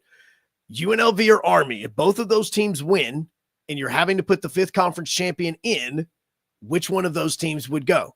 256-5764 97.7 is the number to jump in on that conversation when we get back. It is a Thursday in no man's land, meaning we got the play-by-playoffs coming up right Darn right we do. When we get back, Joe's going to throw 5 calls at us, and we're going to get to pick which one is the best. And you guys, of course, will be able to jump in as well. Again, 256-5764 97.7. Number 2, hop into the Morning Blitz here on a Thirsty Thursday in no man's land here on 97.7 ESPN, The Zone. The state's largest orthopedic group is growing to meet the needs of the patients in our community. The Orthopedic Center has long been the most trusted name in orthopedics in North Alabama. So as our area continues on the fast track, so does the need for premier orthopedic care anywhere and anytime you need it. TOC is proud to announce the opening of our new locations in Albertville and Hampton Cove, along with the grand opening of our newest office in Decatur. These clinics will offer the same high-quality orthopedic care you have come to associate with TOC, with the convenience of being closer to home. As a patient, your time is your most precious asset, and we recognize that at TOC. That's why we are also proud to announce the opening of our urgent ortho clinics to handle those bumps and bruises that need prompt attention. These clinics are available to care for acute orthopedic injuries with no appointment necessary. With 38 physicians, 20 centers of excellence, and now more than a dozen locations to serve you, TOC will continue to be the name you turn to for the best orthopedic care at the right time. Visit our website at visittoc.com for more information. TOC, helping you live a better life. It all comes back to money. Visit our store right now at zonedeals.bigdealsmedia.net to take advantage of all the best deals in the Tennessee Valley. Or just go to our website, 977ESPN.com, and click on the Zone Deals logo to start saving right now. Now, as to the price. These deals won't last long, so get yours now. Zone Deals. You'll thank us later. A man who could easily afford to buy a vowel. You've got to experience Toyotathon at Bill Penny Toyota. They've got the selection with over 700 new Toyotas to choose from. And they've got the extras with Bill Penny perks and a 10-year unlimited warranty. So get on over to Bill Penny Toyota today and experience Toyotathon. Bill Penny Toyota in Huntsville and online at BillPennyToyota.com. Bill Penny's Toyota 10-year unlimited warranty is valid through the 10th year of ownership. Valid on new vehicles only. See dealer for details. No representation is made that the quality of the legal services to be performed is greater than the quality of legal services performed by other lawyers. This is Wes Neighbors sitting here with Stan McDonald. Stan, tell everybody why you're the best damn dirt lawyer in North Alabama. Yes, Wes, at Jacob Title and the Stanton Law Firm. You know I'm a dirt lawyer, and a lot of our friends know that, which means we specialize in real estate. Now, if you own real estate or you're buying it or you're selling it, you need to do a closing, but a lot of times there's legal issues associated with that. We're a great group to talk to. My son, Lewis McDonald, heads our commercial closing division, and we approach your real estate needs very seriously. We seek to be the premier real estate closing company in North Alabama, and we do it in such a way it shows that we're experienced, we're for your success. We like to handle your real estate needs the same way Coach Dan Reeves used to say, never let them see you sweat. And that's going to be to your benefit, too, when you visit us at Jacob Title and the Stanton Law Firm. Our website online is jacobtitle.com. Buying that perfect home is one of the most important financial decisions you'll ever make. So it's crucial that you have the right partner to help you through the process. Hi, I'm Stuart Evans, Mortgage Loan Officer for Bryant Bank, and I'm here to tell you that we are that partner. We offer a variety of mortgage products to fit your unique home buying situation in a changing rate environment. That kind of hassle-free approach might not be what you'd expect from a bank. It's exactly what you can expect from us. Give me a call today or visit me at our downtown Huntsville office and let me show you what banking beyond expectation is all about. Bryant Bank Equal Housing Lender, NMLS ID 2428943, member FDIC. Let's rage. And here you were gonna come to me. And here you are, but you better choose carefully. 'Cause I'm capable of anything. All right, wrapping up a little bit of the conversation from just a few moments ago. Don't forget, you can get in at 256-5764. 97.7. As we are talking, though, which game could result in an upset that could totally just mess up the college football playoff. Disrail I mean, just absolutely train off the tracks. What the heck are we going to do? Like that is part of the conversation. Now, to go back to the UNLV and the Utah Tech, yes, they were named Dixie State all the way up until 2021. Okay. They obviously were referring to it because Dixie, they used that name since 1913 because it was referred to as the southern part of Utah. Oh, right. Okay. That's where the Dixie part comes into it. Find ways. But didn't realize that's all it took, but okay. yeah. No, if you're in the south of anything, you're in Dixie. So technically, like the Walmart that is on South Parkway before you start heading into Arab is in Dixie, Huntsville. I'm in the Dixie side of Huntsville. I'm in the Dixie side. Yeah, let's start saying that and let's see how it goes. But because of the Dixie, the Confederacy, everything that ties to that, they decided, okay, we need to change their names. John, you nailed it. They were named the Dixie State Rebels until 2009. I mean, it's the only name that fits. Okay, That's hilarious. Wait, what did they change it to? Why were they rebels? What were they rebelling against in Utah? I was about to say Christians. I was about to say they were rebelling against Christians, man. It's Utah. That's part of the whole state. That's part of the history of the whole state. Now, you don't want to throw that at them right now, all right? Because this is a tech university we're talking. Now about. they are, now yes. they are, I guess. But no, I mean, it's interesting to find out some of the history behind some of these schools, because if you never brought them up, if we never talked about UNLV and their season that they've had with this absolutely god-awful schedule, then we would have never gotten to this point. So I appreciate Las Vegas for this day. They changed their name from the Rebels to the Red Storm, then to the Trailblazers, which is the name that they keep now with Utah Tech. Which, wait, UNLV is the Rebels as well. Yeah, just throwing that out there. Absolutely. See, so that is the reason why when looking at the names, there you go. So it went from Dixie State Rebels to Dixie State Red Storm to Dixie State Trailblazers. And anybody that is turning on the Morning Blitz right now thinks that we're probably talking about a school in South Alabama. They probably think that, but no, that's high school. Like a high school. Yeah. That would be Dixie High School. The Dixie High School Rebels is what you're thinking. The Red Storm. Yes, there's a lot of jokes behind that name. Yes. So there we go. Austin hops in on WZZN TV, which you can as well. You can watch us on YouTube, on X, on Facebook. All of that is how you hop in. He says, good morning, guys. He goes, I got Texas over Georgia, and I am hoping that SMU beats Clemson. I think all Alabama fans are wanting SMU to beat Clemson in here. Please. And we'll finish. And SMU, I mean, look, SMU's head coach, Rhett Lashley, even said earlier yesterday, he says, look, if we all got COVID right now and didn't get to play in this game, we're in the college football playoff. Mm-hmm. He's like, it's that simple. He's like, that's where the conference championships are weary of this, is because, again, if my entire team got sick and none of us could play, like we're NC State in the College World Series, and we've only got like 7 guys on the line ready for the national anthem, we're in the college football playoff. Oh, Florida State last year. Don't tell them that. They lost. Maybe they had quarterback COVID the entire season. Maybe that was their problem. I'm just saying. They lost their quarterback, and the committee did not think they were suitable to go Yeah. 14-0 into the playoffs. Yeah, you can say they got a virus at QB. Oh, they absolutely have a virus at QB. I think they got. He's coming back. I think they got North Alabama. All right, so play-by-playoffs. It is time every single week we come up with 5 different play-by-plays that we think you should hear due to the uniqueness of the call, and we pick the winner every single week. Now, at some point in time, we're going to turn this into a play-by-playoffs, and we're going to bracket this, and we're going to figure out who the 12 seed is and who the UNLV/Army could potentially be, and we're going to kick them out. Because that's just, everybody loves that stuff. Absolutely. They're absolutely going to. So every single week we come up with. Now, last week, short week, Iron Bowl week, we weren't able to do it. So what I did is I pulled one of what I might consider probably the best call from 2 Saturdays ago to put into the play-by-playoffs. But we have 4. So if you guys are ready, let's get this going. So first off, we're going to start in Buffalo. Sunday night football snowstorm. It is Josh Allen to Amari Cooper to Josh Allen into the end zone. Takes the snap, quick hitter, thrown behind, but somehow caught, and now lateral to Allen and reaching for the pylon. Are you kidding me? It's a touchdown.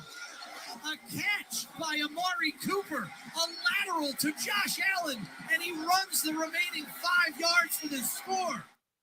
I really thought that'd actually be better. I thought it would be I really too. thought it would be better with the way that play happened. There's a lot that happened there, all right? And I have to give it credit to the commentator right there. He was able to run it down and put that image in my head. Whenever I think of that play, whenever I've seen it, that is exactly what I expected to be said. There's not too much else you could really do except for just get a little bit louder or, throw out some references here or there. But a little underwhelming, I will admit, for as cool of his play as it is. And also, of course, Josh Allen's legacy continuing. Absolutely. Does this technically mean Josh Allen threw a touchdown to himself? See, and that's, because there was somebody that found this out, that Josh Allen is the first player in NFL history to have a passing touchdown, a receiving touchdown, and a rushing touchdown all in the same game. Okay, that makes sense. Yeah, you see how it's kind of strange to say that all out loud, but you're like, it's like rushing and passing. Yeah, I see it. Who threw him the ball? Yeah, Amari Cooper. It's the same thing that we saw back in the playoffs a few years back with Marcus Mariota. I know, Joe, you know this one. I was actually working at Burger It was King. Titans Chiefs. I think it was 17 degrees. Yeah. Titans were rocking their old uniforms. I remember working at Burger King and I saw the play happen because, of course, I had to keep my NFL football going. And I remember seeing it and just being struck with just amazement. I was thinking, Marcus Mariota is going to be one of the best quarterbacks to ever live. Where are you at now?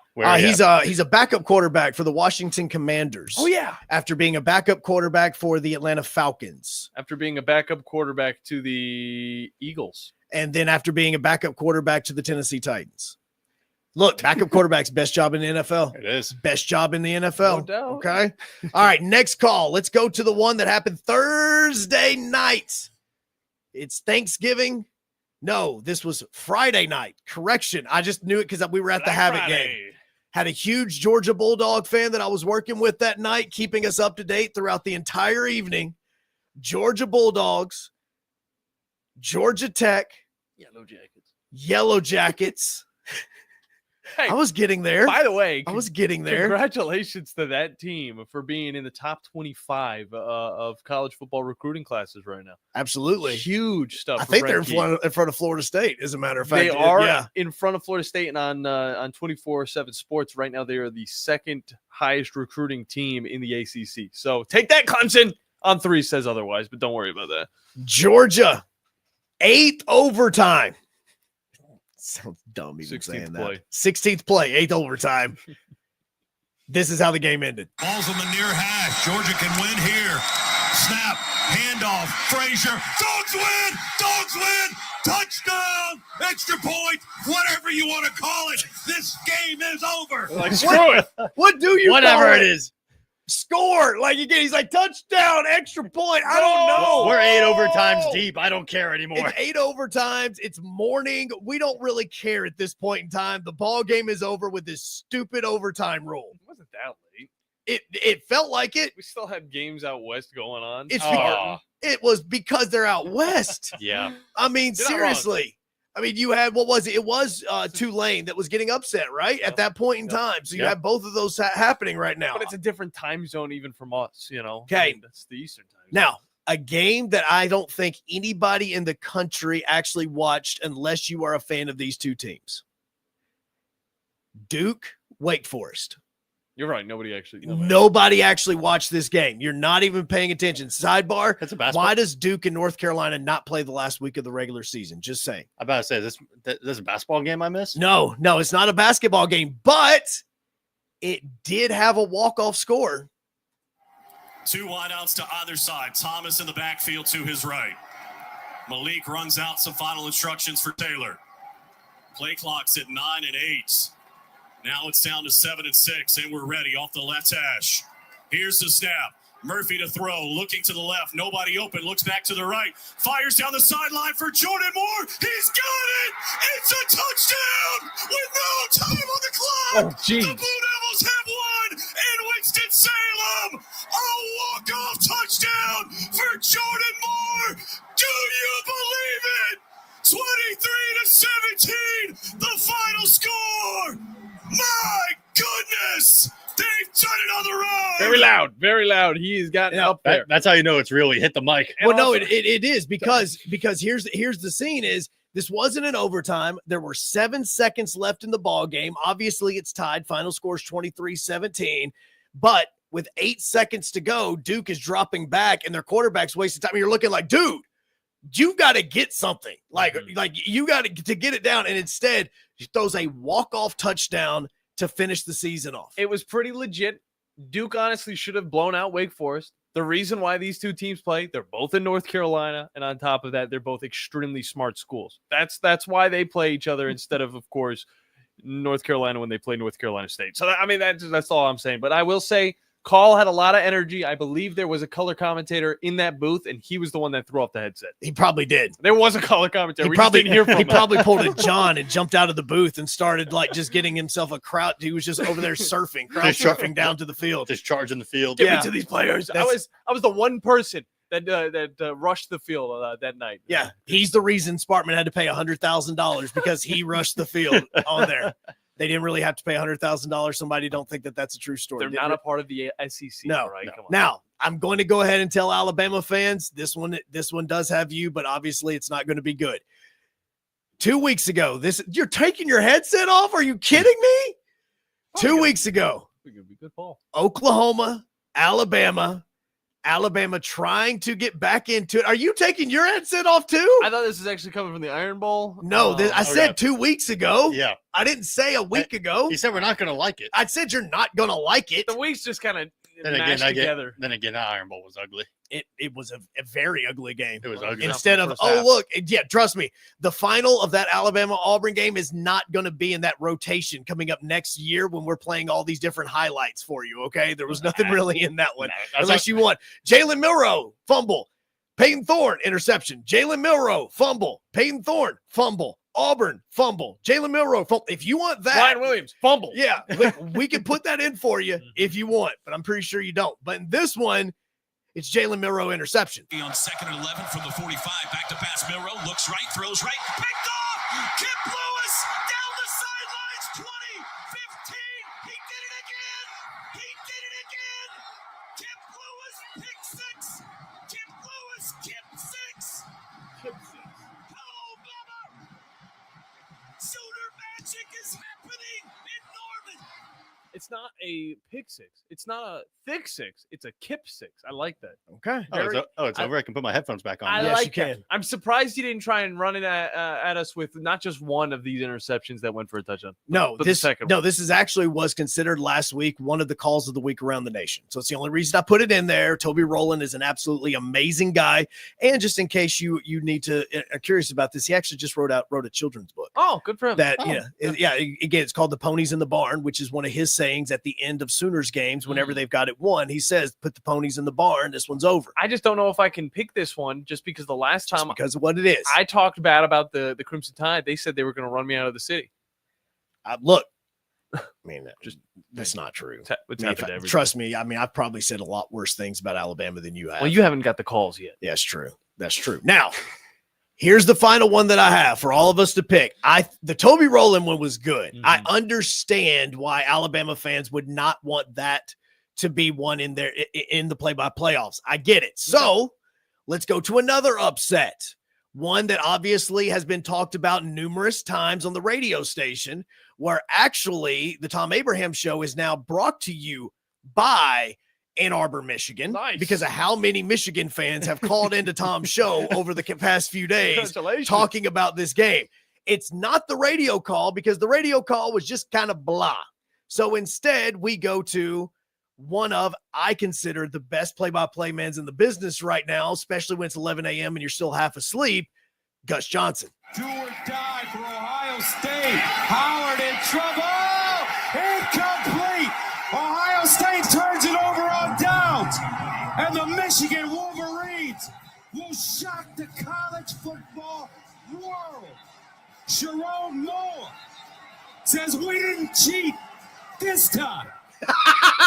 That's good. That's good. He said it this time. That's it. I'm sorry. I'm sorry. That's my vote. I don't need to hear the last one. That's it. That's good. Said we didn't cheat this time. That's great. He seriously said that on national television. That man says, we didn't cheat. Pause. This is the same guy. This time. This is the same guy that said he's got running from the cop speed. You think he's going to try and keep away Oh, from that's the saying same that? guy? Yes. It's the same dude. Absolutely it is, because Gus Johnson is amazing. I love the man. They put it in the Madden game, Bandy. Yes. Put it in the game. Like, this is, look, 2010, go back and play it. I'm telling you, when I heard this call, I went, how did I not see this on social media everywhere? How did nobody say and had the final call of this game with Gus Johnson saying, we didn't cheat this time? He's based. Let's just be honest, all right? It's pretty base. That's pretty base. I mean, it is awesome. So there are all your calls. Those are the 5 calls for the play-by-playoffs. All right, we're going to take a break. When we come back, we're going to have everybody vote. You can get in 256-5764. 97.7. As we continue this morning on the Morning Blitz. Golly, it feels like the afternoon. No. By now, you know about Eagle Masonry and Insulation, and maybe you know that Eagle also does landscaping and dirt work. But how about after paint work? Shower doors, shelving, and mirrors, all taken care of by Eagle, the same Eagle that takes care of all your masonry, insulation, and landscaping needs. Eagle brings the same level of expertise to all these disciplines, and they're ready to provide you with a free quote. The website is the same, insulatewitheagle.com, as is the phone number, 256-755-1556. Give them a call and see what Eagle can do for you. Eagle saves you time. Eagle saves you money. Normally, when you call a roofing company, all you hear is, you need a new roof. Not when you call Fleming Roofing and Restoration. Since 1965, the folks at Fleming have been focused on what you need, whether it's an easy repair or a full roof replacement, commercial or residential. And when it comes to storm damage, you want Fleming on your side. They know all the ins and outs of insurance claims and will guide you through the entire process. Log on FlemingHSV.com and book your free estimate today. Fleming Roofing and Restoration. We show up. Hey folks, this is Arthur Seaton, managing partner at University Kia, proudly saying Roll Tide and War Eagle. Stop into University Kia today and shop one of the area's largest selection of new Kias, including Fortes, Seltos, Telluride, and Popular Carnival, and fully electric EV6. View all the great specials at universitykia.com and get pre-approved in minutes so you can drive home your new Kia you really want, because we want to see you in a University Kia. Here in North Alabama, barbecue is a part of what makes our home so special, and great barbecue from Lawler's makes it just that much better. Since 1978, Lawler's has been serving up their delicious barbecued pork, ribs, chicken, ham, and turkey for generations of family get-togethers. Recognized as the best barbecue joint in Alabama for 2 years in a row, Lawler's is thrilled to share their award-winning barbecue for your next family meal or catered event. Order online or stop by any one of their 14 area locations. Lawler's Barbecue, cooked slow, served fast. The state's largest orthopedic group is growing to meet the needs of the patients in our community. The Orthopedic Center has long been the most trusted name in orthopedics in North Alabama. So as our area continues on the fast track, so does the need for premier orthopedic care anywhere and anytime you need it. TOC is proud to announce the opening of our new locations in Albertville and Hampton Cove, along with the grand opening of our newest office in Decatur. These clinics will offer the same high-quality orthopedic care you have come to associate with TOC, with the convenience of being closer to home. As a patient, your time is your most precious asset, and we recognize that at TOC. That's why we are also proud to announce the opening of our urgent ortho clinics to handle those bumps and bruises that need prompt attention. These clinics are available to care for acute orthopedic injuries with no appointment necessary. With 38 physicians, 20 centers of excellence, and now more than a dozen locations to serve you, TOC will continue to be the name you turn to for the best orthopedic care at the right time. Visit our website at visittoc.com for more information. TOC, helping you live a better life. Rich Eisen here from Monday Night Football on Westwood One. Join us all season long as we get you ready for primetime NFL action every Monday night.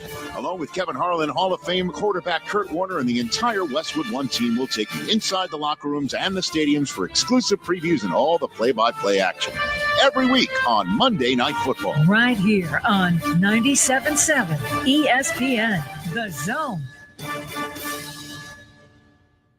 Isn't the story of the prodigal son an amazing story? Basically, a rowdy boy who literally wished his father dead, ran away, and consumed his wealth with hard and fast living. Yet the father looked for his return every day, and when the boy got tired of eating pig slop, he decided to return. What did the father do? As soon as he saw that boy, he ran to him, threw his arms around him, and killed the fatted calf for a great celebration. Hey, I'm John Dees, pastor of the Cross Point Church. If you're looking for a church home, come see us, smack dab across the street from the YMCA in Madison. This will turn journalism on its ear. Watch our stream on WZZN TV on Twitch and YouTube. But you are the greatest hero in American history. We are 97.7 ESPN, The Zone. A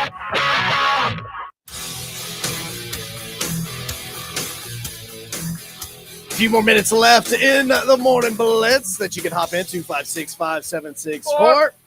97.7. As coming up tonight, you have Monday night football. What? Thursday night football happening on 97.7 ESPN. The Zone kickoff is going to be at 7:15 between the Packers and the Lions on the Havoc Zone. You have got the Evansville Thunderbolts in town for the first time this season, taking on the Huntsville Havoc. Right now, 26 straight sellouts at the VBC, so you can come down with the puck dropping at 7:15 tonight, fan appreciation night, $5 ticket, all that. Whoa. Yeah, absolutely. There's a reason why you, and if they do still have some tickets left, you can come in and watch that way. But let's get into the phone lines before we wrap up at 256-5764. 97.7. Set up to the borough. Jeff, welcome in, bro. How's it going, guys? Doing good. Well, you get your football recruiting talk on. How many Chinese Bama have? 25, 25 Auburn, 25 Tennessee. Y'all get all you. Make sure you got tights, weights, everybody. What's their 40 time? Do you get your 40 time? Drew's got that one. Yeah, Drew's got the 40 Drew's got times that one. for you. Yeah, Drew's got that one for you. Make sure they're going to the top behind a couple years now. Make sure. I know y'all got y'all's hotel rooms reserved for Indianapolis. It's a big time over there to watch them in shorts and t-shirts, like I said, glorified, whatever you want to call it. Yeah. Glorified meat market. So that's basically what it is. I know y'all enjoy it though. I just can't wait to watch him shorts and t-shirts guys running there, running down at 40, running at 40 time. That's just so important to be drafted. Got to be a tenth of a second off. I'll be in the third round if I don't get 4.3. I'll be in the sixth round or something. So it's just so important. But no, I just had some pretty good college basketball last night. I watched a little bit of the UConn game. They came back won, and Alabama looked pretty good. And Auburn Duke game was good. That shot by Proctor had to be the shot of the year. He threw it at the end of the clock. Mm-hmm. Yeah, no, that had to be the shot. I think it think it was 2 tenths on the shot clock. He just kind of threw it up there and went in. But Auburn had a 13-2 lead, but that didn't last. No, it didn't last. They came out on fire, and then the rest of that game was back and forth the entire time after Duke made their run in the beginning to get it back close. And they were down 11. They were up 7.5, so that's 18-point swing. Yep. That's a pretty little swing. But Duke got it done. You're not playing North Alabama or Mercer. You're playing a real team there. So you're not playing some ham and egg, and you're playing on the road too. So it kind of helps. But no, I saw a little bit of Tennessee women last night too. They look pretty good. They won by 2, so they finally got out of Pat Summitt shadow. What you think, boss man? You think right of her shadow now? They're not out of the shadow yet, but they're working on their way of being a really good team. I mean, you're always going to be in Summitt shadow until you win another national championship without her. Oh, okay. Well, they got to the Final Four first. They ain't done that yet. So which again, that's where it comes from. Again, I mean, you're playing on the court that she's named after, so you're not going to be out of the shadow until you start playing in a Final Four and winning a national championship, because that's all the Vols fans care about when it comes to Lady Vols. Well, that's true, but you got to know that she's not getting out of that grave going coach. So that's the first step is not to have anybody in that tree. That's the first step is nobody. She's not associated with Pat Summitt at all. And that's the first step is no, she's not coming back. So that's the first step is when you hired her. That's the first step of getting out of Summitt's shadow. Yeah, and that is what Tennessee did for the longest time, is they always wanted to try to hire somebody connected to her the same way that Alabama always used to want to hire somebody connected to Bear Bryant. Like it was always the case. Well, and like I said, they could have had the Louisville girls coach, but they didn't want a man coaching them either. They're just women's got to coach a woman, so that's that little sexist play they want to play. And they don't have men coaching women. It's kind of we don't like that. We don't want that stuff.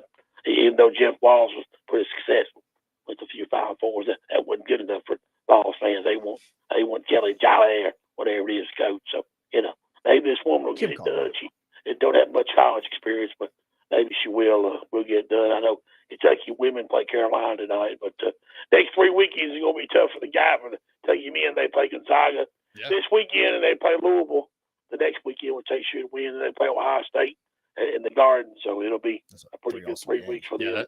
That's actually three really good games. 3 awesome games, actually. Because we play the best. We don't play ham and egg, so we play the best. That's why we are the best. But we'll see what happens, guys. I know it's football time for you guys. Basketball's put off till about March, so we know that. We'll talk about it. Y'all just hang in there and watch those fun conversations. I can't wait to watch Tulane and Army. That's going to be a fun one. I can't wait to watch that quadruple option. Army, see what they can do against that. Tulane couldn't beat Memphis, so I don't know how they're going to beat Army, but we'll find out. Y'all guys have a good weekend. See y'all. Thank you, brother. Good stuff from him. What was he saying? Playing against who? Yeah, I mean, I got no idea. Well, it's one thing when you call in and say things. There's other things whenever you're talking about the fact you haven't actually looked at the schedules of Alabama and Auburn and what they've played so far. I know. I mean, just both have played Houston. Auburn played Duke. Yeah, not to mention they went Alabama, down North Carolina. They went down to Maui and played Iowa State, and then just some of those teams that they played, in the tournaments and Houston on the road in Houston, but hey, playing against Alabama, playing against Oregon, a team that hasn't lost the game yet. Yeah. I mean, come on. And yes, they even went up to Indiana and played Purdue, and now they lost, but they went up there and played the game, which I think that's the thing I love about college basketball right now, is the fact that you have so many of these games, kind of like the Big Ten and the SEC Challenge or the ACC SEC Challenge, where you're seeing teams on courts like you were last night. Look, I wanted Auburn to win, but the simple fact that I was watching Auburn basketball take on Duke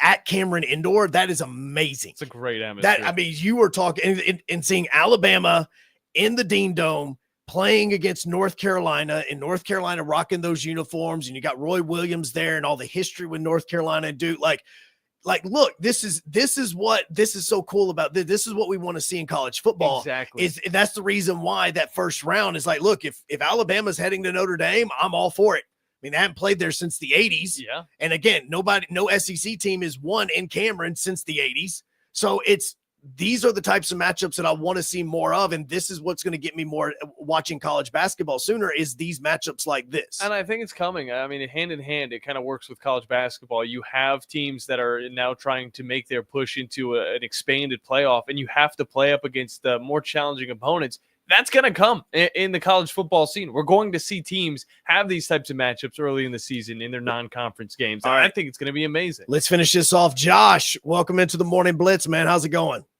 What's happening, fellas? How y'all doing today? Doing well. Hey, if that call doesn't win, when he says we didn't cheat, pause this year, I'm shocked. Thank you. That is the best by far. The fact that he said it in the game after Michigan just won, knowing what was even about to happen the next day or in 2 days with National Signing Day and Bryce Underwood, like, come on, man. That is brilliant stuff by Gus Johnson. The pause is what kills it. The pause. Yep. Nope, you got it. You absolutely nailed it. Hey, I do want to give a shout-out to my Tide for beating North Carolina. I grew up a Tar Heel fan, but I'm a diehard Tide fan, so it was a hard one for me. And I do want to say, as much as we love our Iron Bowl, I think we're going to have a heck of two matchups this year between Alabama and Auburn basketball. Yeah, that's going to be two great games. And finally, real quick, we've only got about 10. I'm going to give you an asinine pick, but I'm going to take Penn State. All right. Thanks for that. Roll Tide, Josh. Tom Abraham coming up at noon. Ann Adams with Berkshire Hathaway Rise Real Estate is the one name to know if you're buying or selling.